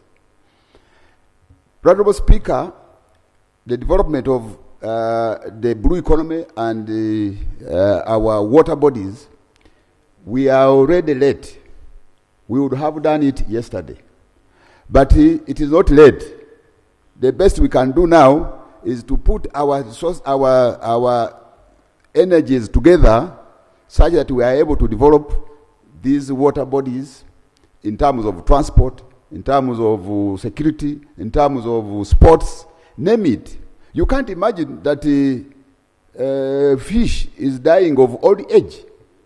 And then, by the way, as the fish dies of old age in South Sudan, there are people who are malnourished in some parts of East Africa. So it is because of the underdevelopment of this resource that we are unable to transport these resources from one area to another. I want to end by urging the governments of East Africa that it's now high time we changed our ways of doing business. And I want to refer to this wise, I want to use this wise saying from Cameroon. Honorable Speaker, the Cameroonians, they say that in times of trouble, the chameleon must change from the behavior of its ancestors, such that it is able to overcome trouble. Mr. Speaker, you know how chameleons behave? They walk with a swagger. Yes, they walk slowly. So meaning that if chameleons continue walking the way they walk, under time of trouble, they will perish. And that's what the Africans, we the people of East Africa should do. We should change our ways of doing business such that we are able to move ahead. Thank you, Honorable Speaker, and I support the motion. Thank you. Thank you, Madam Samadi. Who is the chameleon? Is he a sport guy? Ugandan musician? I'm an old man. I don't know him. I'm not following this music. The next is Honorable Kakoza.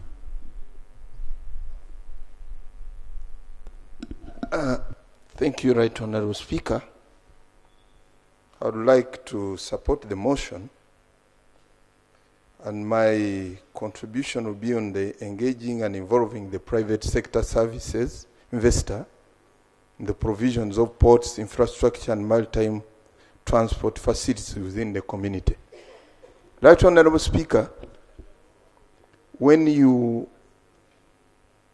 follow what the President told us, that private sector creates wealth. And once it creates prosperity for our people, they must be supported. When you look at the infrastructure, we don't have any facilities that can enable the business people to facilitate trade because we are lacking infrastructure. I can give an example. A boat which is carrying people from, I take an example of Zanzibar to Dar es Salaam. It takes about 1 hour, almost 1 hour to about 30 minutes. But when you use a flight from Zanzibar to Dar es Salaam, you take almost 2 hours because of going through, but it's costing almost $8 million.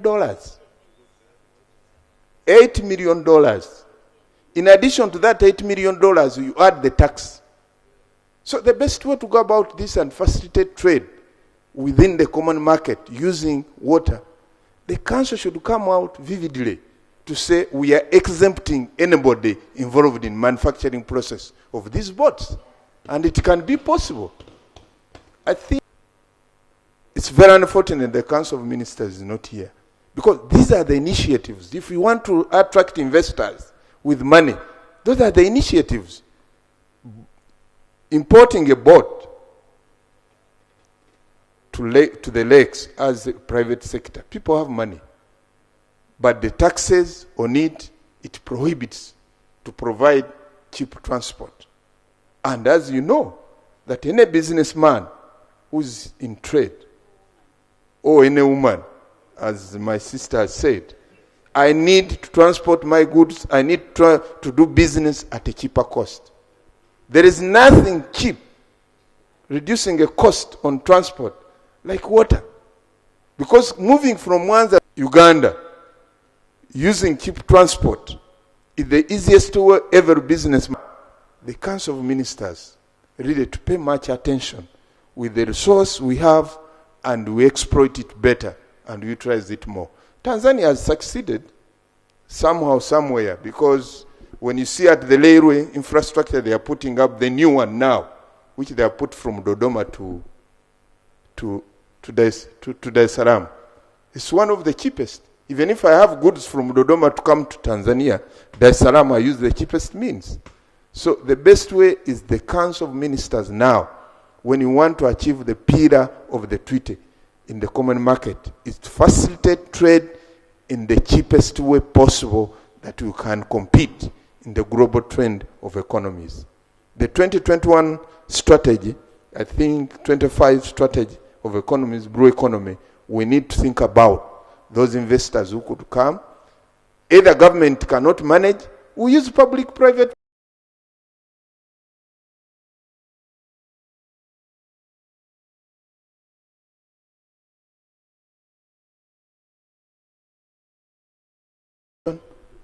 Thank you, Right Honourable Speaker. Thank you, Honourable Kakoza. Now, Dr. Aisha.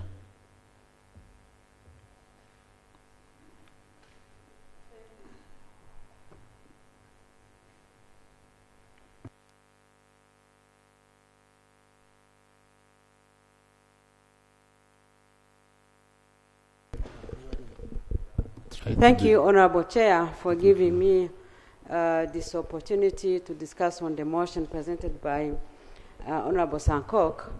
Mr. Speaker, sir, by raising here and standing on behalf of Sankok, I would like really to focus on biodiversity conservation.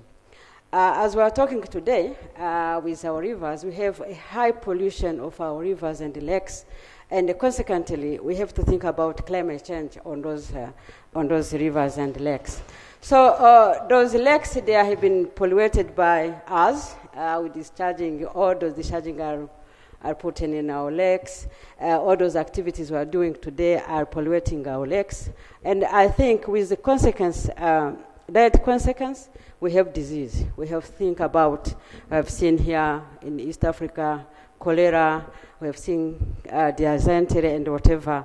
So I think by this motion on blue economy, it will be very, very important, because with this development, we develop also practices which will help to not polluting those rivers. So, and this is very important, because not having polluted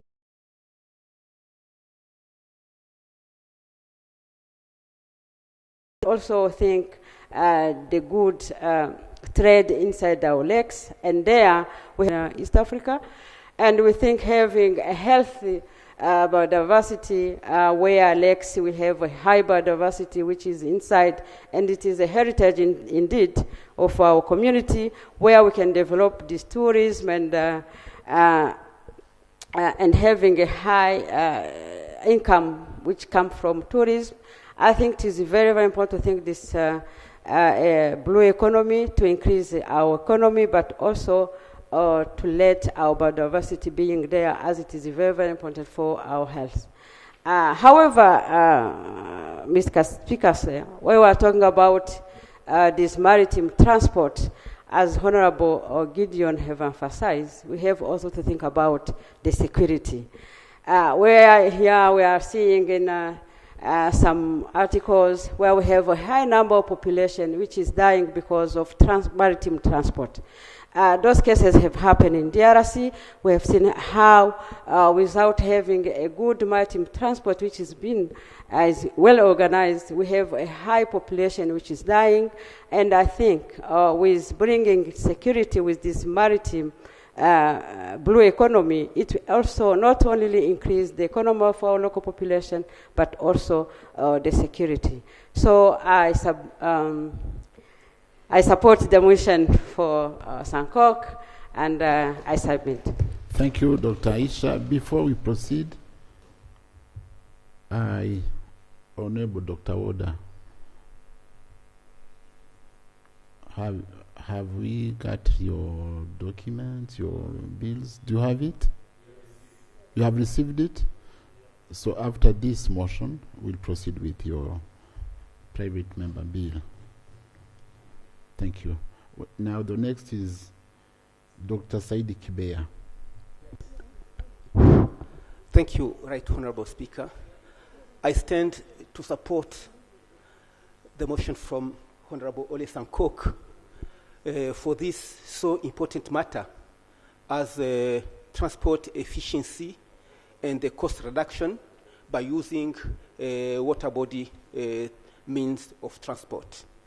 Recognizing that even many years ago, for interland of this region to be connected to the for the expense of Burundi to the ocean, for example, Zanzibar, those Arabs who came to Bujumbura, to DRC, Burundi, they used Lake Tanganyika for sailing, for reaching those aspects. It is after independence that we went to only road transport, reducing or increasing over 40% of the cost of transport. However, what I see, there is many effort made by our partner states in increasing the capacity of transport by railway. Standard gauge railway in Kenya to reach Uganda and further Rwanda and DRC.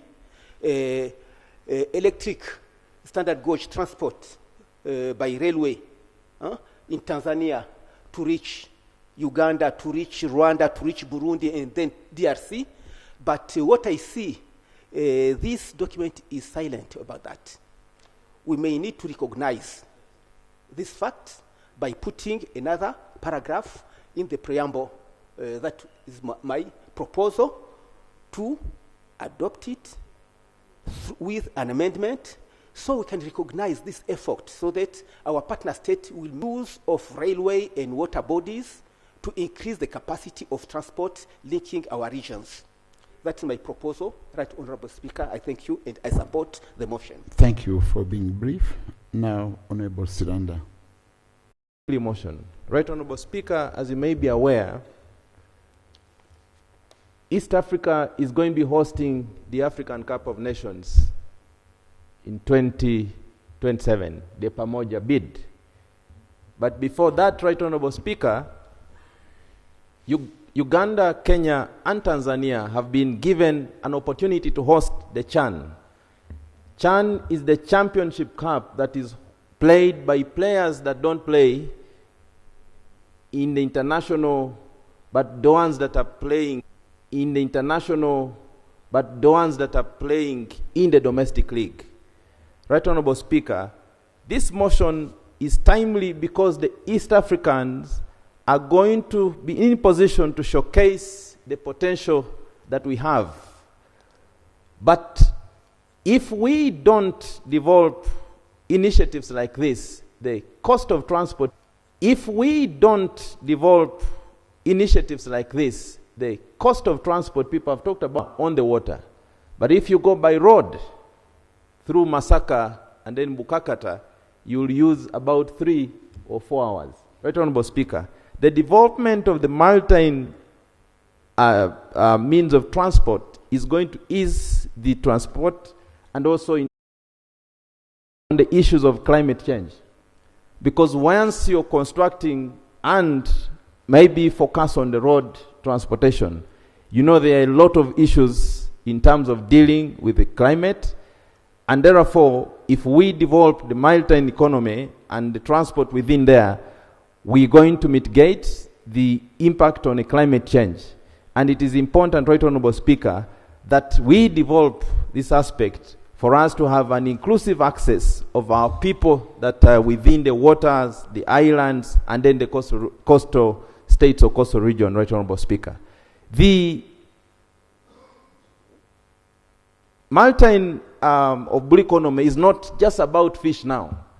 In Uganda, we now have sand mining, a very important aspect that now people are coming from China and everywhere in whatever region and continents, mining of sand in the lakes, Right Honorable Speaker.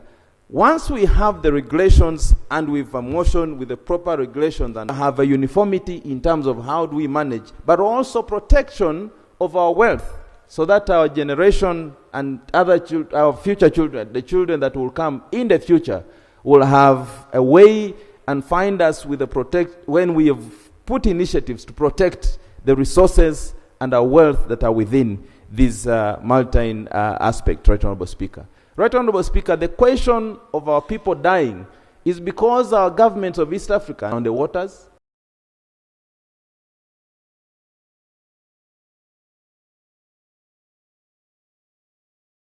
that have the money, those that have resources, I just get my vessel and put it on the water without clear regulations, will help the East Africans and all our partner states to develop a clear strategy in terms of protecting the people. Then we will reduce the question of accidents that are happening with the water. Right Honorable Speaker, this is this of looking at this as an economy, so that we bring the money as an alternative way of mobilizing for resources that come from this region. Right Honorable Speaker, I don't want to say a lot of things, but I'm here, Right Honorable Speaker, to support this timely motion. Thank you. Thank you, Honorable. Then Honorable Dr. Gladness. And Namara. Let's go, try to be brief. Honorable Bahati, you have the floor. Then Zipporah, then Gladness, then Namara, then Mary, then... It's okay. Motion. And I also thank for those who have contributed before me. I think the issue has been, if maritime transport is needed, we need to use it first within the intra-trade. And we go out of standardness of our future East African, because we have fish and people are not benefiting from it. So 5,000 people die in these waters due to bad regulatory mechanisms, of which the canals that move on the waters with no specifications needed, no rescue. People can be communicated, poor communications there. So I think, as per in the recommendations, we have to think and see how the security of these people can be out of recent coordination in DRC. Secondly, as Honorable Sangok was saying, on security issue was that there should be a mechanism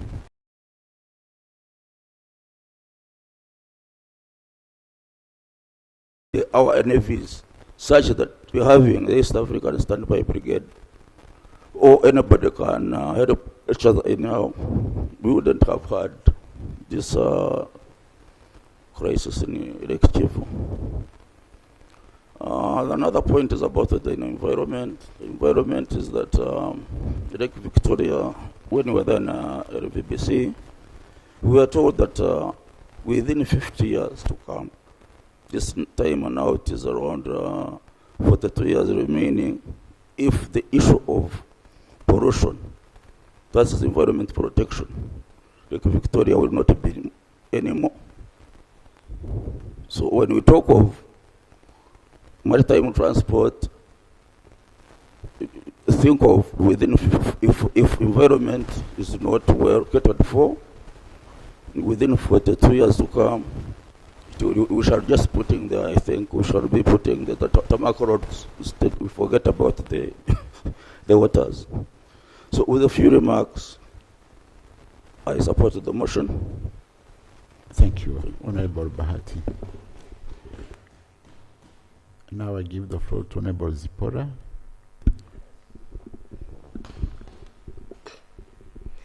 Right Honorable Speaker, thank you so much for the opportunity.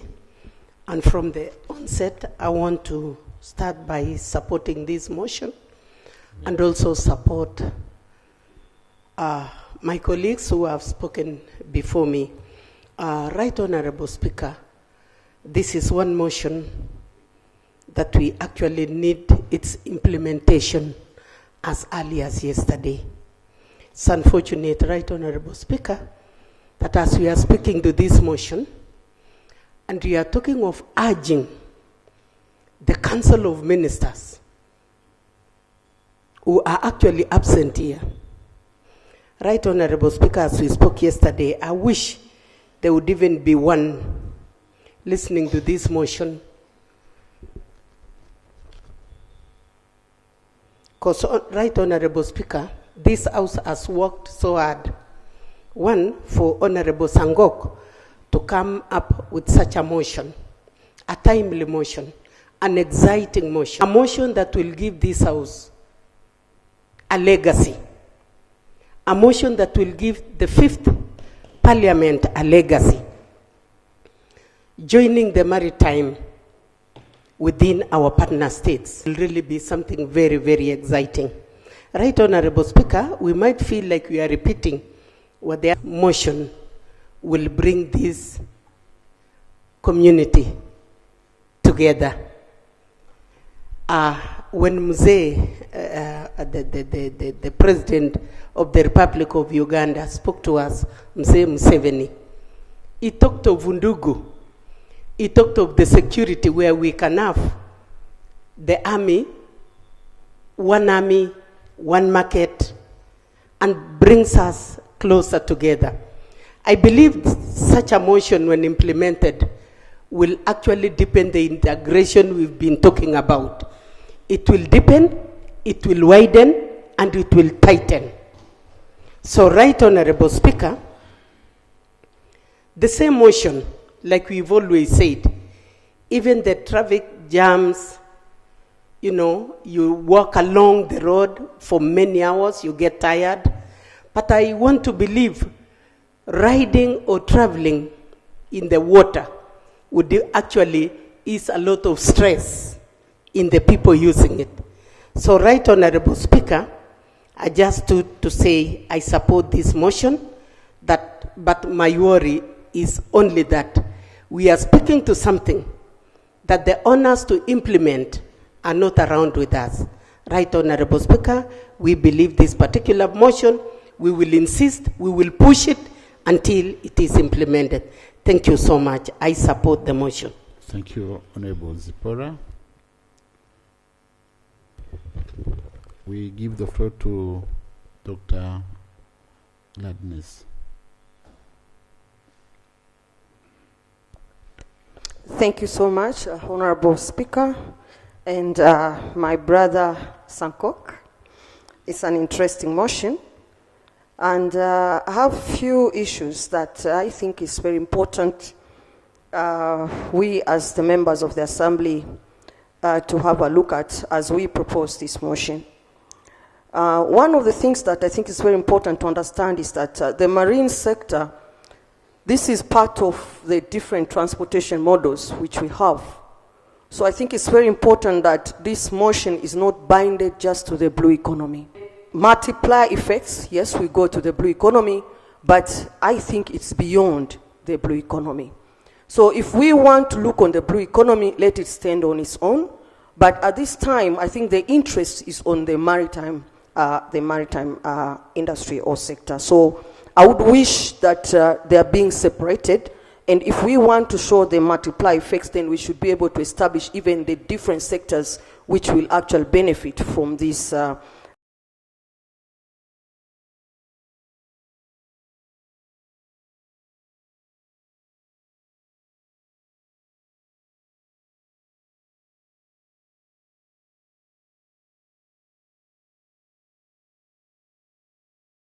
to the Council of Ministers. I look at them as, and these strategies, what do we want to achieve out of them? So I was asking myself, what is the vision of the Assembly as far as the maritime sector? What is the vision of the Assembly? What vision do we have? Because sometimes it's dangerous just to come up with proposed strategies.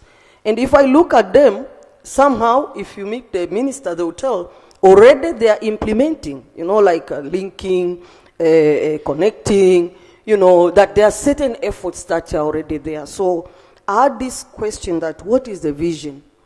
What do we aspire? And if we reflect to the EAC Vision 2050, what do we aspire as far as the maritime sector is concerned? So I think it's very important that this motion at least present a broader, like envision or broader aspirations that we think the ministers of the Council of Ministers, they have to look at them. And even if we have these three kind of proposed strategies, but they can also have develop more of the strategies. So sometimes we are more safe on giving the outcomes of what we expect than recommending or proposing for strategies. So I had that question on what could be the outcomes that we are looking for.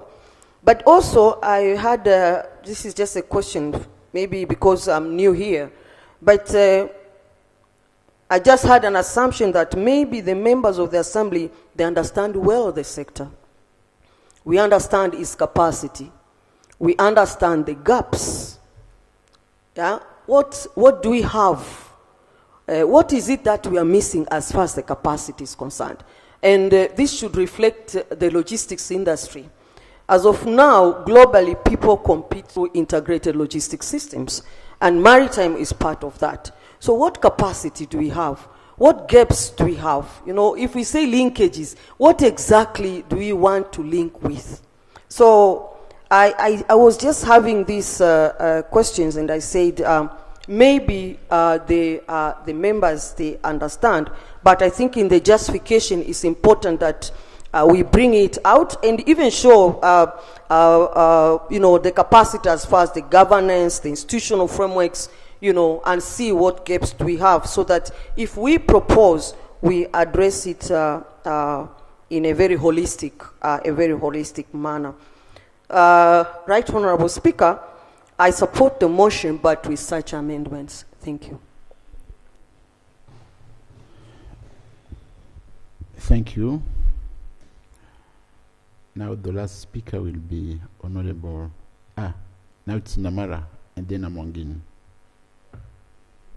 And Mary. Thank you very much, Right Honorable Speaker. On the onset, I would want to say I support the motion by Honorable Dr. Sankok, because all the motions we bring must be able to reflect the pillars of integration. And the motion by the Honorable Sankok clearly reflects on the two pillars of integration, that is the Common Market Protocol and the Customs Union. Our Honorable Speaker, His Excellency the President, were in Kenya, Nairobi, on that day when he talked about the Honorable Baba Owino. He talked about why foreigners and the donors do not fund projects that lower the cost of doing business. But however, they fund projects like conferences. How do you talk about sustainable development of East Africa and you are funding conferences? The stimulus to socio-economic transformation, one is about the cost of doing business. And we know very well that water is one of the ways of how we can lower the cost of doing business. And the motion of Honorable Sankok talks about interlinking the different water bodies, rivers and lakes to the transport corridor, which means we are looking for a solution on supporting the two pillars of through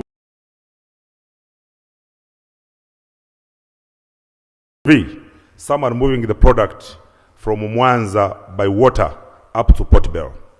Secondly, can be able to lower the unit cost of power, a kilowatt of electricity, to facilitate more electricity generation, thereby lowering the cost, of the kilowatt of electricity, to lower the cost of production. Right, Honorable Speaker, we must therefore develop a deliberate policy to protect our water bodies. There is too much silting on our lakes. For example, Lake Victoria, Honorable talked about sand mining, Honorable Dr. Seranda. Now we have the front bench. You can see the front. You can see the front bench now. Yes. It has been invaded by the back bench now. Yes. It has been invaded by the back benchers because those who are supposed to be are not here, including myself. Right, Honorable Speaker, I therefore support the motion. As moved by the Honorable Sankok, but also urge the Council of Ministers. Now, Honorable Mary.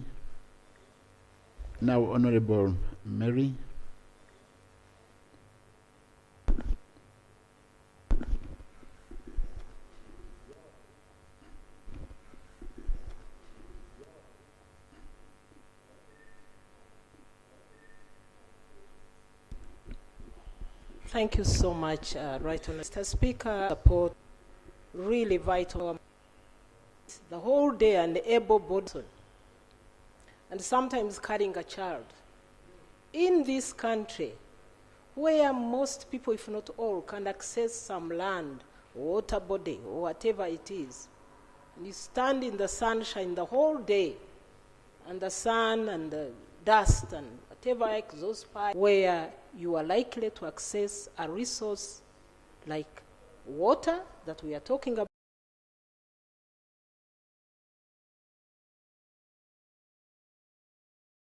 We actually are referring mainly to outsiders. But we can be the investors.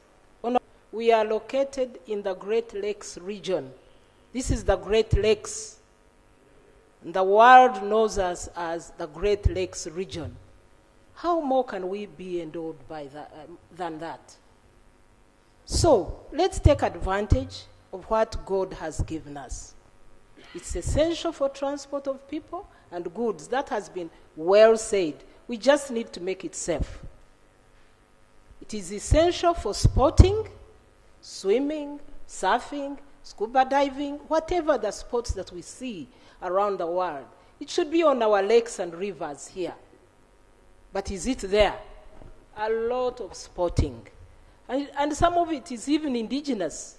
We grew up to find people swimming on rivers. It's not like we are learning it from abroad. We just need to polish it and make it from abroad. We just need to polish it and make it more safe. Then water is good for tourism. That is very clear, and it's been said. When you speak last, of course, you say what others have said. I just want to emphasize that. The tourism industry, people in the Great Lakes region, we should be the biggest earners from our own water bodies. Water is good for pleasure. We live around these resources and we don't enjoy them. Then you have outside coming and investing and, being on our water and we're just looking at them. It's actually soothing. Let me repeat this. Water is soothing. It's therapeutic. So if we can learn to utilize what we have, we would actually know that by being near the water, even by listening to the sound of waves in a big lake like Victoria, or even the sound of flowing water in rivers, it is soothing. There is something therapeutic that it does to you. So, colleagues, let's support this motion and get our resource to be used very well.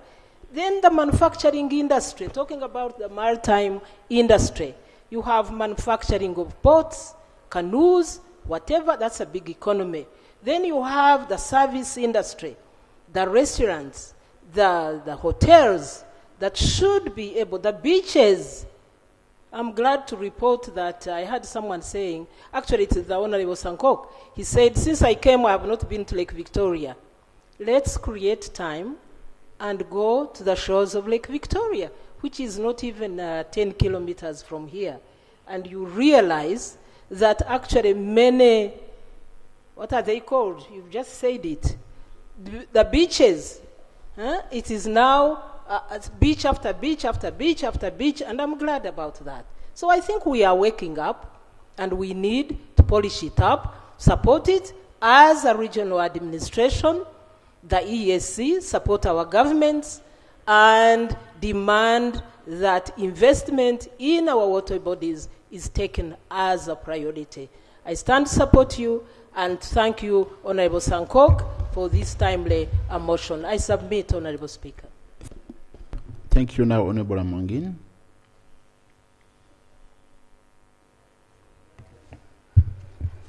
Thank you so much, Right Honorable Speaker, and I would like to commend being one of the RECs within the region. This motion is very timely at a time when the African Union has actually come up with a strategy of at a time when member states within the African Union are adopting an idea of Africa very strategic, because this will not only boost our tourism potential and make it easier for us to move as the people within the region, do trade within the region, it will also ease transport. I'm giving an example of, for example, when you're in Europe, you can cross to so many other countries easily. But for us in EAC, this would have been very strategic for us, because you could connect to any of the countries easily if we embarked on strengthening our maritime transport. And also, I would have also loved Honorable Sankok to make it stronger in his prayer that as the EAC region, despite the fact that every year we do thematic, the themes in regards to protecting our natural resources, but also our themes, for example, last year the theme was on climate change and environmental protection. And yet, there is totally no clear strategy, despite the fact that we already have the policy in place within the EAC on this. So this motion is timely in terms of calling upon the ministers of the EAC to expedite the process of even coming up with a strategy of the East African community on climate change and blue economy. Right Honorable Speaker, I know members have already talked a lot in regards to this topic, but I want to emphasize the fact that when this motion is adopted and the ministers, it will bring the attention of government to reduce on the death toll within the water bodies. Because apparently, as you realize, most of the private sectors are the ones running businesses within the water bodies, and this will help government to harmonize, all governments within the region, to harmonize transports and also harmonize and coordinate the private sector. Right Honorable Speaker, as per the IUCN report, 76% of the fish species are facing extinction, especially on our Lake Victoria, due to so many challenges affecting the water bodies. On placing like pollution on the water bodies, and definitely this is very threatening for the region, especially in the fishing sector. Yesterday we were talking about merging Lake Victoria Fisheries Organization and Lake Victoria Basin Initiative. Harmonizing the maritime transport is very strategic in addressing the key challenges that our water bodies are facing, including increasing temperatures affecting our aquatic life, and then increasing amount of silt to the water due to the water quality flowing into the lake.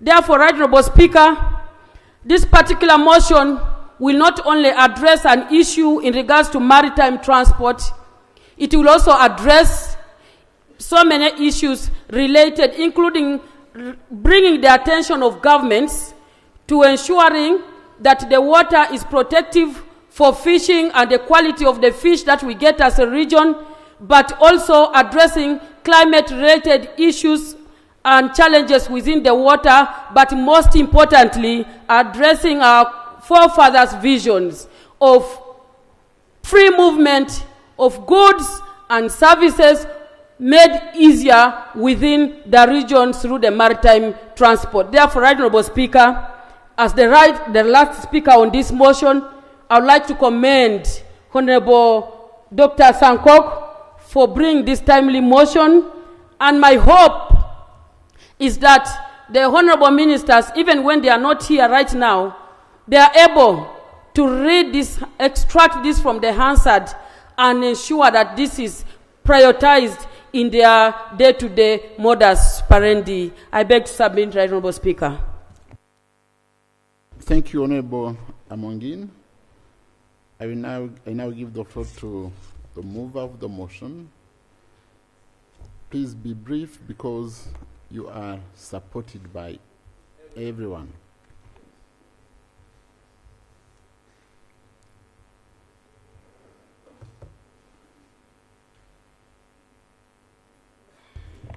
Thank you very much, Honorable Speaker.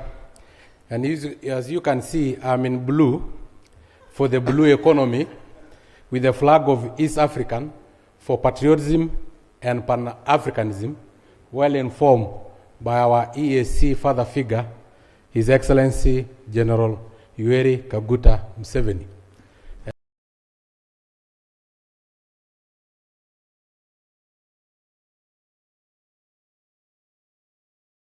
The clerk's office led by Dennis Kibiringe.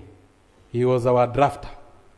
Honorable Speaker, I think we have heard from members, and I thank all of them because they have supported. Especially, there is the need for us to be the net fish exporters, not importers, aware of the 300,000 tons of fish in Republic of South Sudan, some of them dying of old age, yet even the Republic of South Sudan, there are people suffering from kwashiorkor, lack of protein. Honorable Speaker, we have also had the need to connect, especially from Dr. Gladness, who is a lecturer. You know, she used a lot of English, but I try to understand. And in her English, she said we should be very specific. Surely connecting, for instance, our northern corridor, central corridor, to River Congo, it means we reduce the construction of 4,700 kilometers of road. We will use that water transport all the way to Atlantic Ocean. Honorable Speaker, if Republic of South Sudan decide to pick their goods from Mwanza or Kisumu through Jinja, River Nile, they will reduce 3,900 kilometers to Juba. So they will arrive safely and faster. Honorable Speaker, the issue of sports, swimming. You know, I went to Copacabana beach in Brazil, and it attracts more than 50 million tourists annually.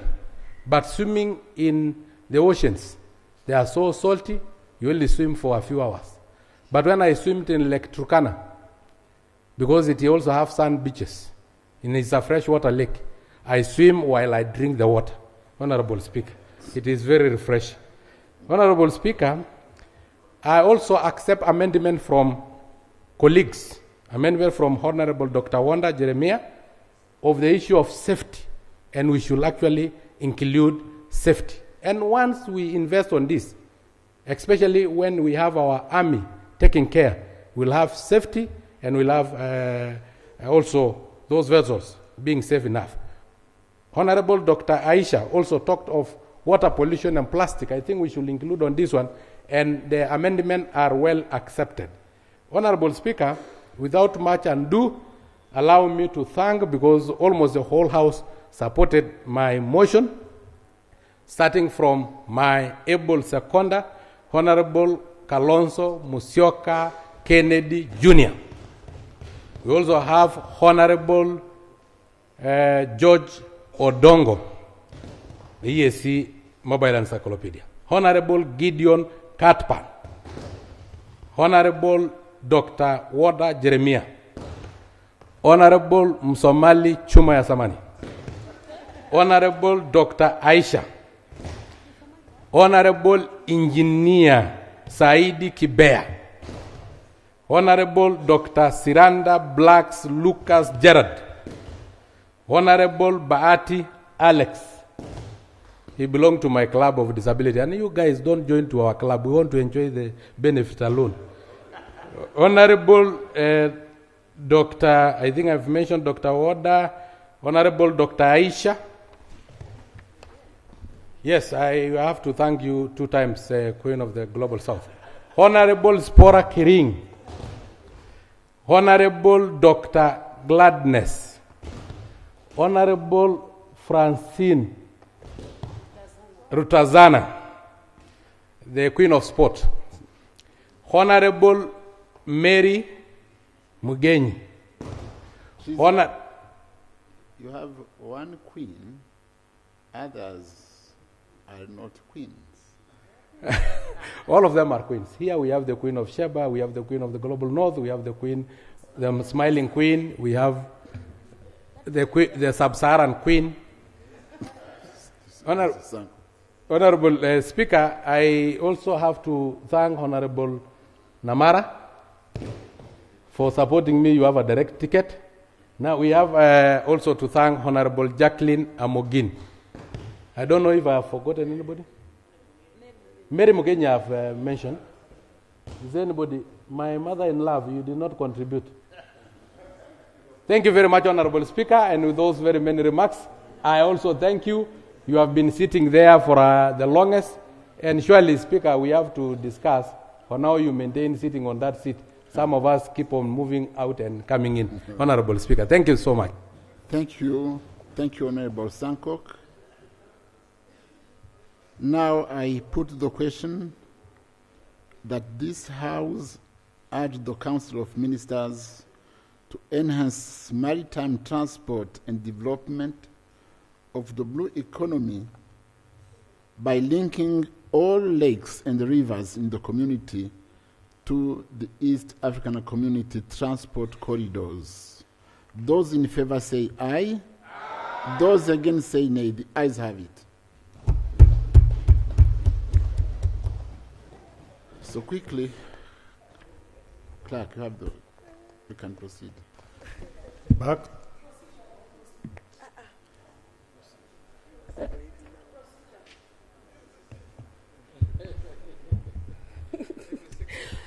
Right, Honorable Speaker, I know everyone is like, why are you wasting time? But it's not time. We are in the House. And the procedural issue I'm raising is in regards to the frustrations that members get on the floor, especially when it comes to presenting items where members need support. For example, Right Honorable Speaker, I'll quote for you our rules of procedure, Rule 64. If I am a member and I'm bringing a private member's bill to this House, I should be accorded all the necessary support in regards to me being able to deliver this particular bill to this House, especially by our legal or legislative staff. Therefore, Right Honorable Speaker, I'm raising on a procedural matter that in future it's important that the staff who help us in our in us doing our duties well in this House are especially more organized in terms of the order paper and the agenda that is brought to this House, because it causes frustration. And then the other prayer that I would like to bring, Right Honorable Speaker, and the honorable members, especially our dear commissioners who are seated in this House, I think it's a high time, even if it meant only reviewing one rule in these rules of the procedures, so that this House, this Fifth Assembly, can go paperless. Because the argument that we were having with the staff in regards to the bill of Dr. Wada was that the printing was taking so long. And yet, as a house, if we resolve that we go paperless, that would solve the issue of us waiting for papers, and these members have access to iPads, and therefore we would not be relying on printouts. We are going digital. We are moving, right, Honorable Speaker, from analog. We are now going digital. We could propose that this parliament goes digital, all submissions be sent to on our iPads, just like Uganda's parliament does, and then there will be no issues of delaying members' business, because sometimes it really frustrates one.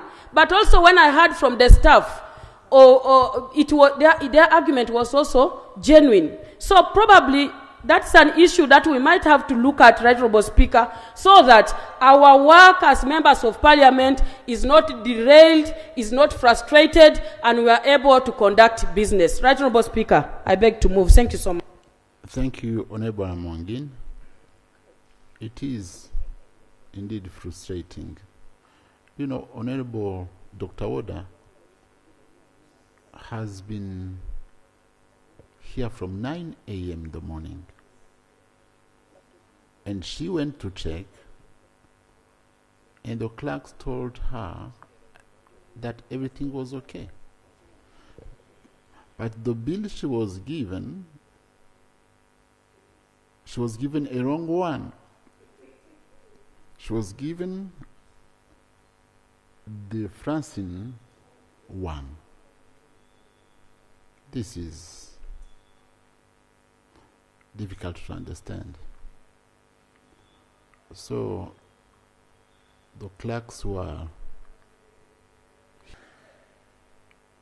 should maybe meet. This should not happen again. It has been happening times to times. Our clerk is in Arusha, but report to him, and please, clerks,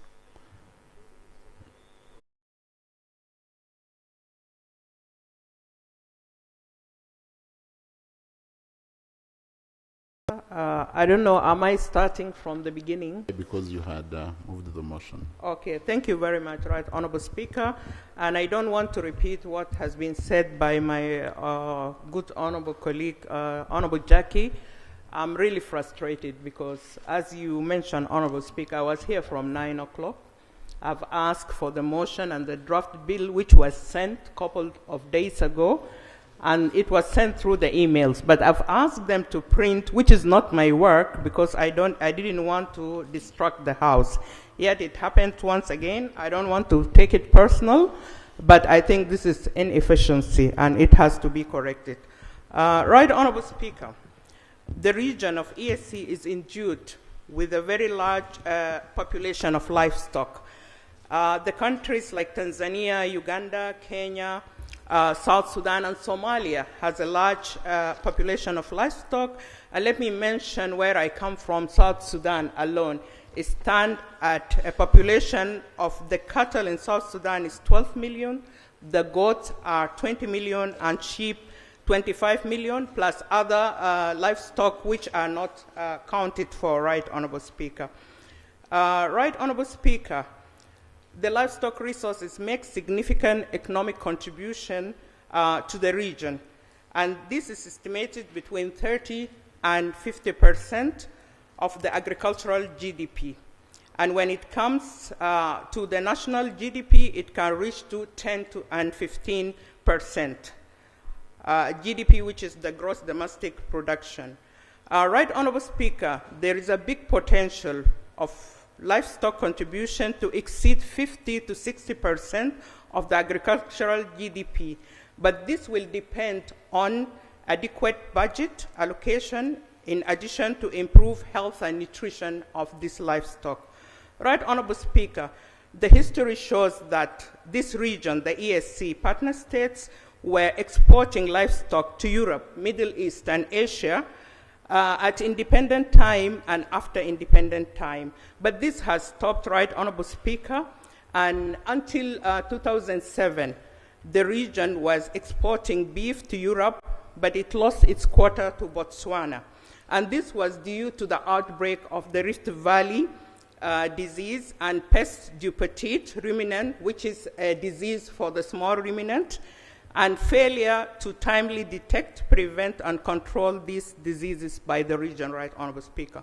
One of the major reasons which limit this rich region potential to export livestock or livestock products to the region or external market is inability to meet the required sanitary standard due to the rampant transboundary animal diseases and zoonotic diseases. Right Honorable Speaker, and as I speak, the zoonotic diseases are diseases which we as humans are prone to it, are diseases which the human can be infected from animals, and animals can be infected from human. Examples are like avian flu, tuberculosis, brucellosis, coronavirus, monkeypox, which is a problem these days, tick-borne disease like Marburg, hemorrhages, chickenpox, mad cow disease, among others, Right Honorable Speaker. Right Honorable Speaker, this community is celebrating 25 years of existence. It's the right time for this important sector, which is the livestock sector, to have this important bill, Right Honorable Speaker. We have just visited the farm of the Honorable Mary Mugenyi, and I wish I was among the people who visited that farm, and I've seen through the pictures have very healthy and beautiful cattle and livestock. And I'm one of the people who really admire livestock, and especially cattle, goats, and productive livestock. Our people in South Sudan, they sing to their cattle and they name them by names, Right Honorable Speaker. And we got also the privilege to visit one of our own Maasai pastoralists, the farm of Honorable Sankok, Ole Sankok. Indeed, Right Honorable Speaker, the success of these farms and livestock depend on keeping them healthy and also managing them properly and giving them the proper nutrition. One of the biggest worries of and nightmares, Right Honorable Speaker, of livestock producer is the outbreak of disease. When there is an outbreak of disease, Right Honorable Speaker, which is not prevented and controlled, this means that there will be a great loss. And Right Honorable Speaker, this country where we are hosted, Uganda, has suffered, I think in the beginning of this year, from the foot and mouth disease. This is a disease which infects the big and small ruminant. But I thank the government of Uganda because they were really ably, they managed to control it. They quarantined the animals from those provinces which were infected, and they prohibit the consumption of the meat and milk products from these animals. And I wish that we had a joint approach, ESC joint approach to control this outbreak, Right Honorable Speaker. Birds, animals, wildlife, they don't have passport. They move and they can spread diseases, Right Honorable Speaker.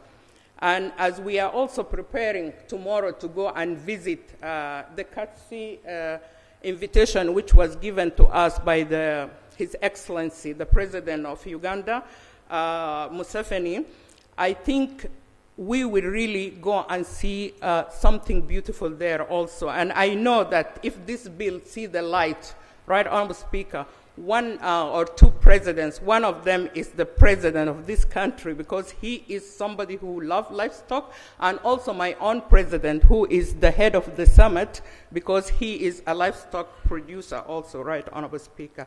I beg this House to support this bill because it is timely.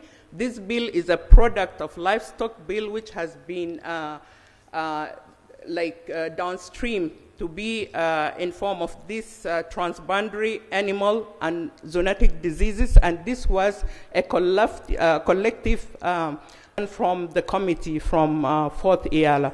So I beg the members of this House to let this bill see the light so that the East Africa go back to be one of the best producers of the livestock and livestock product in the region and outside the region. I beg to move, Right Honorable Speaker.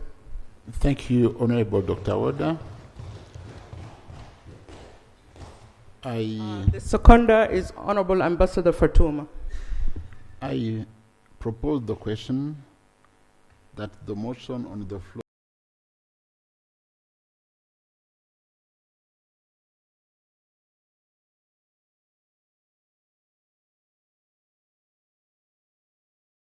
entitled Debate is Open, and I give the floor to the seconder.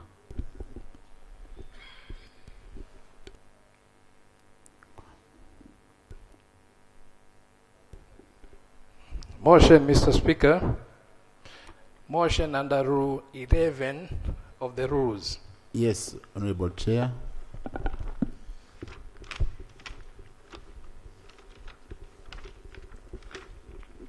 Mr. Speaker, I'm standing under the provisions of Rule 11 of the rules, which provide that sittings shall, unless the Assembly otherwise resolves, ordinarily commence at 9 a.m. in the morning up to 1 p.m. in the afternoon, and resume at 2:30 p.m. in the afternoon and conclude at 6:30.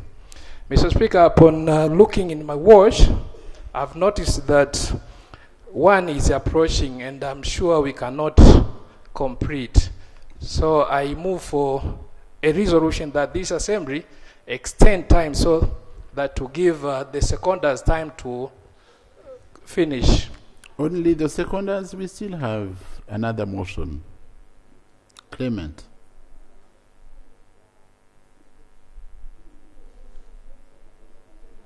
Honorable Dr. Makame.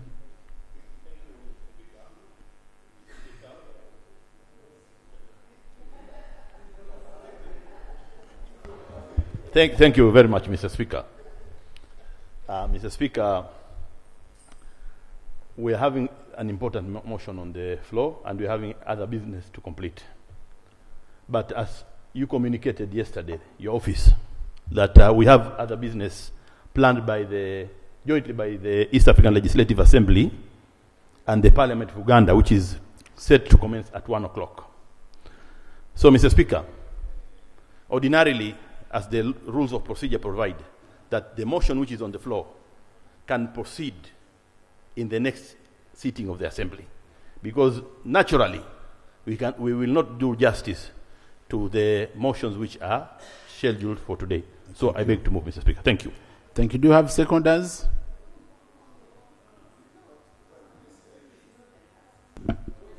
Do you have seconders? No. You have one seconder. Mr. Speaker.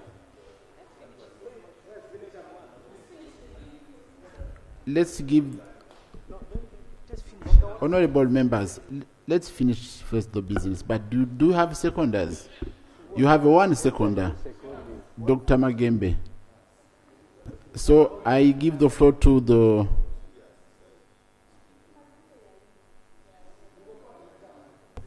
I'm raising on a procedural point here, Honorable Speaker. There was a motion which was moved by Honorable Mashaka Ngole before the matter which was raised by the Honorable Makame. So I thought we would dispose of the motion of Honorable Mashaka. Mashaka, yes. Such that, basing on some of the submissions which have already been made here, though not on record, that since we are only granting Honorable Dr. Warder leave, we don't expect a lot of debate. So we would allow Honorable Mashaka's motion such that we dispose of this debate. Honorable Mashaka, do you have seconders? Procedure, right, Honorable Speaker. Procedure, right, Honorable Speaker. Procedure. You have seconders. You have seconders. Procedure, right, Thank Honorable. you. Procedure, right, Honorable Speaker. And procedure, right, Honorable Speaker. Yes, please. You know, sometimes when we are doing things, we should not be emotional. Honorable Warder, it was a motion. And the motion of leave was to be justified by Honorable Ndangiza. Honorable Chair of the leader of legal, it was not a motion, it was a rule. He was stood up for a procedure. So that, he had moved on a procedure rule, but not a motion. So you could have offloaded the justification of Honorable Ndangiza as you had ruled And then, because the answer would be shabby, somebody recording will not follow. The motion was already substantive. The second had not submitted, and somebody came in with a procedure. Now there is another motion. How will it look like? The records must be put straight. So I do believe that the best way to go forward, the person who is seeking leave because it was a motion, you cannot bring a motion to another motion. It cannot happen. Unless the ruling you have made that Honorable Ndangiza should justify, and you offload the motion of Honorable Dr. Oda, then another motion can come. Honorable members, we are confusing ourselves a lot. The chair of legal proposed to extend time so that we could finish with Dr. Oda motion. And Dr. Makame, Dr. Makame came to support, even to give clarification that we could support what was been proposed by the chair. So now, honorable members, I give the floor to the seconder, and then I will put the question.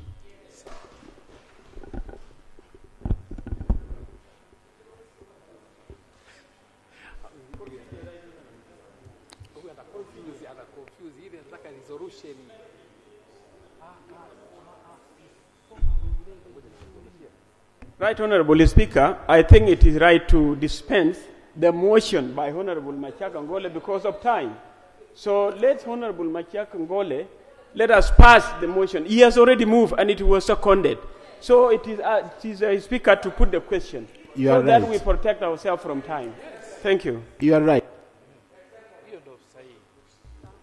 Honorable members, I put the question that those who are in favor of the Honorable Machaka Ngole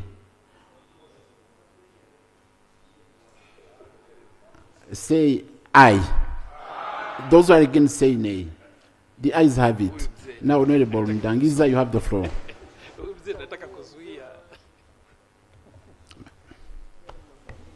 Thank you, Right Honorable Speaker. With all this time wasted on the motion that was introduced by Honorable Dr. Oda to seek leave, it will be justifiable for members to support this motion and grant her leave. Because of the frustration she's gone through from morning even to the second. From 9 morning. From 9 in the morning. That was on a light note, but seriously, this is an important motion. A motion seeking leave of the Assembly to introduce a bill to provide for prevention and control of transboundary animal and zoonotic diseases within the community. Right Honorable Speaker, I would like to support the motion because this bill is timely. And I want to take you briefly through the history of this bill. Honorable Dr. Oda started developing a bill on livestock as far back as Eala 4. And as you know, livestock is a key sector in our community. It is one of the 17 sectors of cooperation, but it also impinges on Common Market Protocol and Customs Union because we do trade across the borders, but it also contributes to livelihoods of our people. So during public hearing, some partner states felt that the scope of the bill was so broad, and they advised that we narrow it, she narrows it, to focus on the transboundary zoonotic diseases because it's a challenge. And therefore, after that, we also had some discussion within the Committee of Agriculture. We even invited, during 5th Eala, I remember in Moshi, we invited experts from all our 7 partner states. And good, they all attended. and they were all in support of this bill and thought it was a timely bill that would also enhance the already existing frameworks such as livestock policy, but also a strategy on prevention and control of transboundary animal and zoonotic diseases. Honorable members, you are aware that frameworks like policies and strategies are important, but when it comes to enforcement, we need a bill. And this is the rationale of having this bill. And I'm happy that we are debating this after listening to the address of our leader, His Excellency, President Yoweri Museveni, eloquently when he was talking about the first mission of prosperity and wealth creation, but also the importance of markets. And you remember the way he brought in the example of Ugandan experience of his tribe, Banyankore, the cows, the surplus in milk, the surplus in meat, and the need to export this. But of course, we are also aware as a region, and in line with our vision, of having a united, integrated, secure, and prosperous community. We need to do trade in a way that the health of our people is not undermined. So public health is critical when you talk about transboundary diseases, because as already explained by Honorable Dr. Woda, these transboundary animal diseases are highly contagious. They can affect, animals can affect human beings, and human beings can affect animals. I'll give you a small example. There is a time Agricultural Committee undertook an oversight on the impact of COVID-19 on tourism. We went in all our partner states, and some of us in Rwanda decided to visit the office that is in charge of an important tourist attraction, the mountain gorilla in the northern part of Rwanda. But you know that we share this endangered species with DRC and also Uganda. You know, they migrate anytime they want. Sometimes they can move from Uganda, come to Rwanda, or move from Rwanda to DRC. But of course, countries have agreed on how they share the benefits.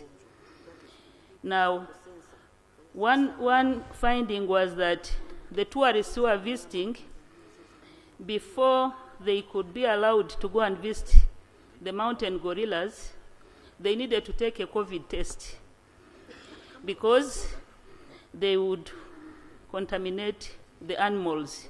So we are surprised, but this resonates with the importance of transboundary diseases. We are doing business in our community cross-border. People can take animals across the border. It could be cattle, goats, sheep, poultry, but we need to do it in a secure manner, in a way that these animals are free from diseases. And of course, the more we do business better, this will contribute to our intra-EAC trade, but it will also contribute to the exports of livestock we send in international markets in terms of standards. And therefore, this is what the bill is calling for, to be able to have a bill that will help in prevention and control of transboundary animal and zoonotic diseases. We all know that agriculture and livestock is the backbone of the region. About 80% of our people get livelihood from this sector. It contributes to socio-economic development. And therefore, without really taking much of the time, because this is it's a clear, it's a straightforward bill. And here I want to be clear that we are not discussing the bill or debating the bill, because we shall have time. But we are urging you, honorable members, to grant Honorable Dr. Woda to proceed and develop this bill, which I know is going to contribute to the economy of our countries, to the livelihoods of our people, to food security, to allow our people do business in livestock, but in a way that is secure and free from transboundary and zoonotic diseases. And this bill will also help partner states to harmonize existing bills, but also feel an urge of ensuring that other frameworks like policies and strategies in place can also be reinforced. With those remarks, I want to once again thank Honorable Dr. Woda and urge the Assembly to support the bill. Thank you. Members, we have visitors again in the gallery. 67 students and 7 teachers of Hope Boarding Secondary School from Kampala district in the Central region of Uganda. Let's welcome them.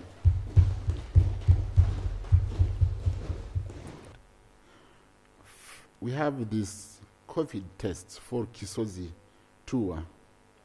We have this COVID test for all members and the staff.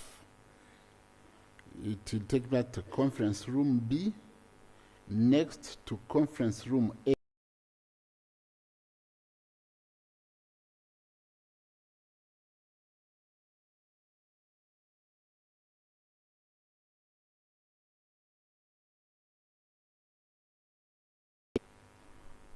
With Piaka, where Right Honorable Anita Net Among will be present, and me, and the State Minister for Trade, and the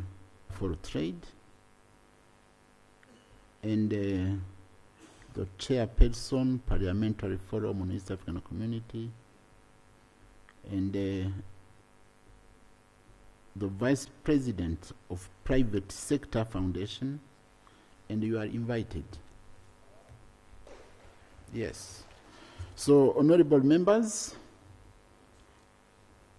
I now put the question that this Assembly grant leave to Honorable the East African Community Prevention and Control of Transboundary Animal and Zoonotic Disease Bill 2024. Those in favor say aye.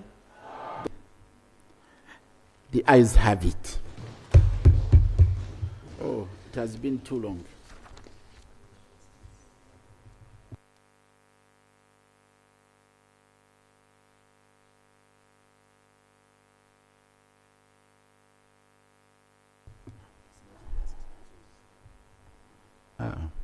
He was telling me to remind you that this afternoon event is a must. It is about to choose and about the tomorrow outreach. It is our Mzee farm. We all have to be there and get ready with the special boots. It could rain and they will have to walk and walk and walk and walk. Get ready. Please do not come with ties and suits. No. It will be a special day. Thank you. Right Honourable Speaker. Yes. Sorry. I have to adjourn the House. The COVID test. Members who have not tested. It's on now. Yes. Yes. Yes. At the conference hall. Honorable members, I adjourn the House to Tuesday, 10 a.m. morning.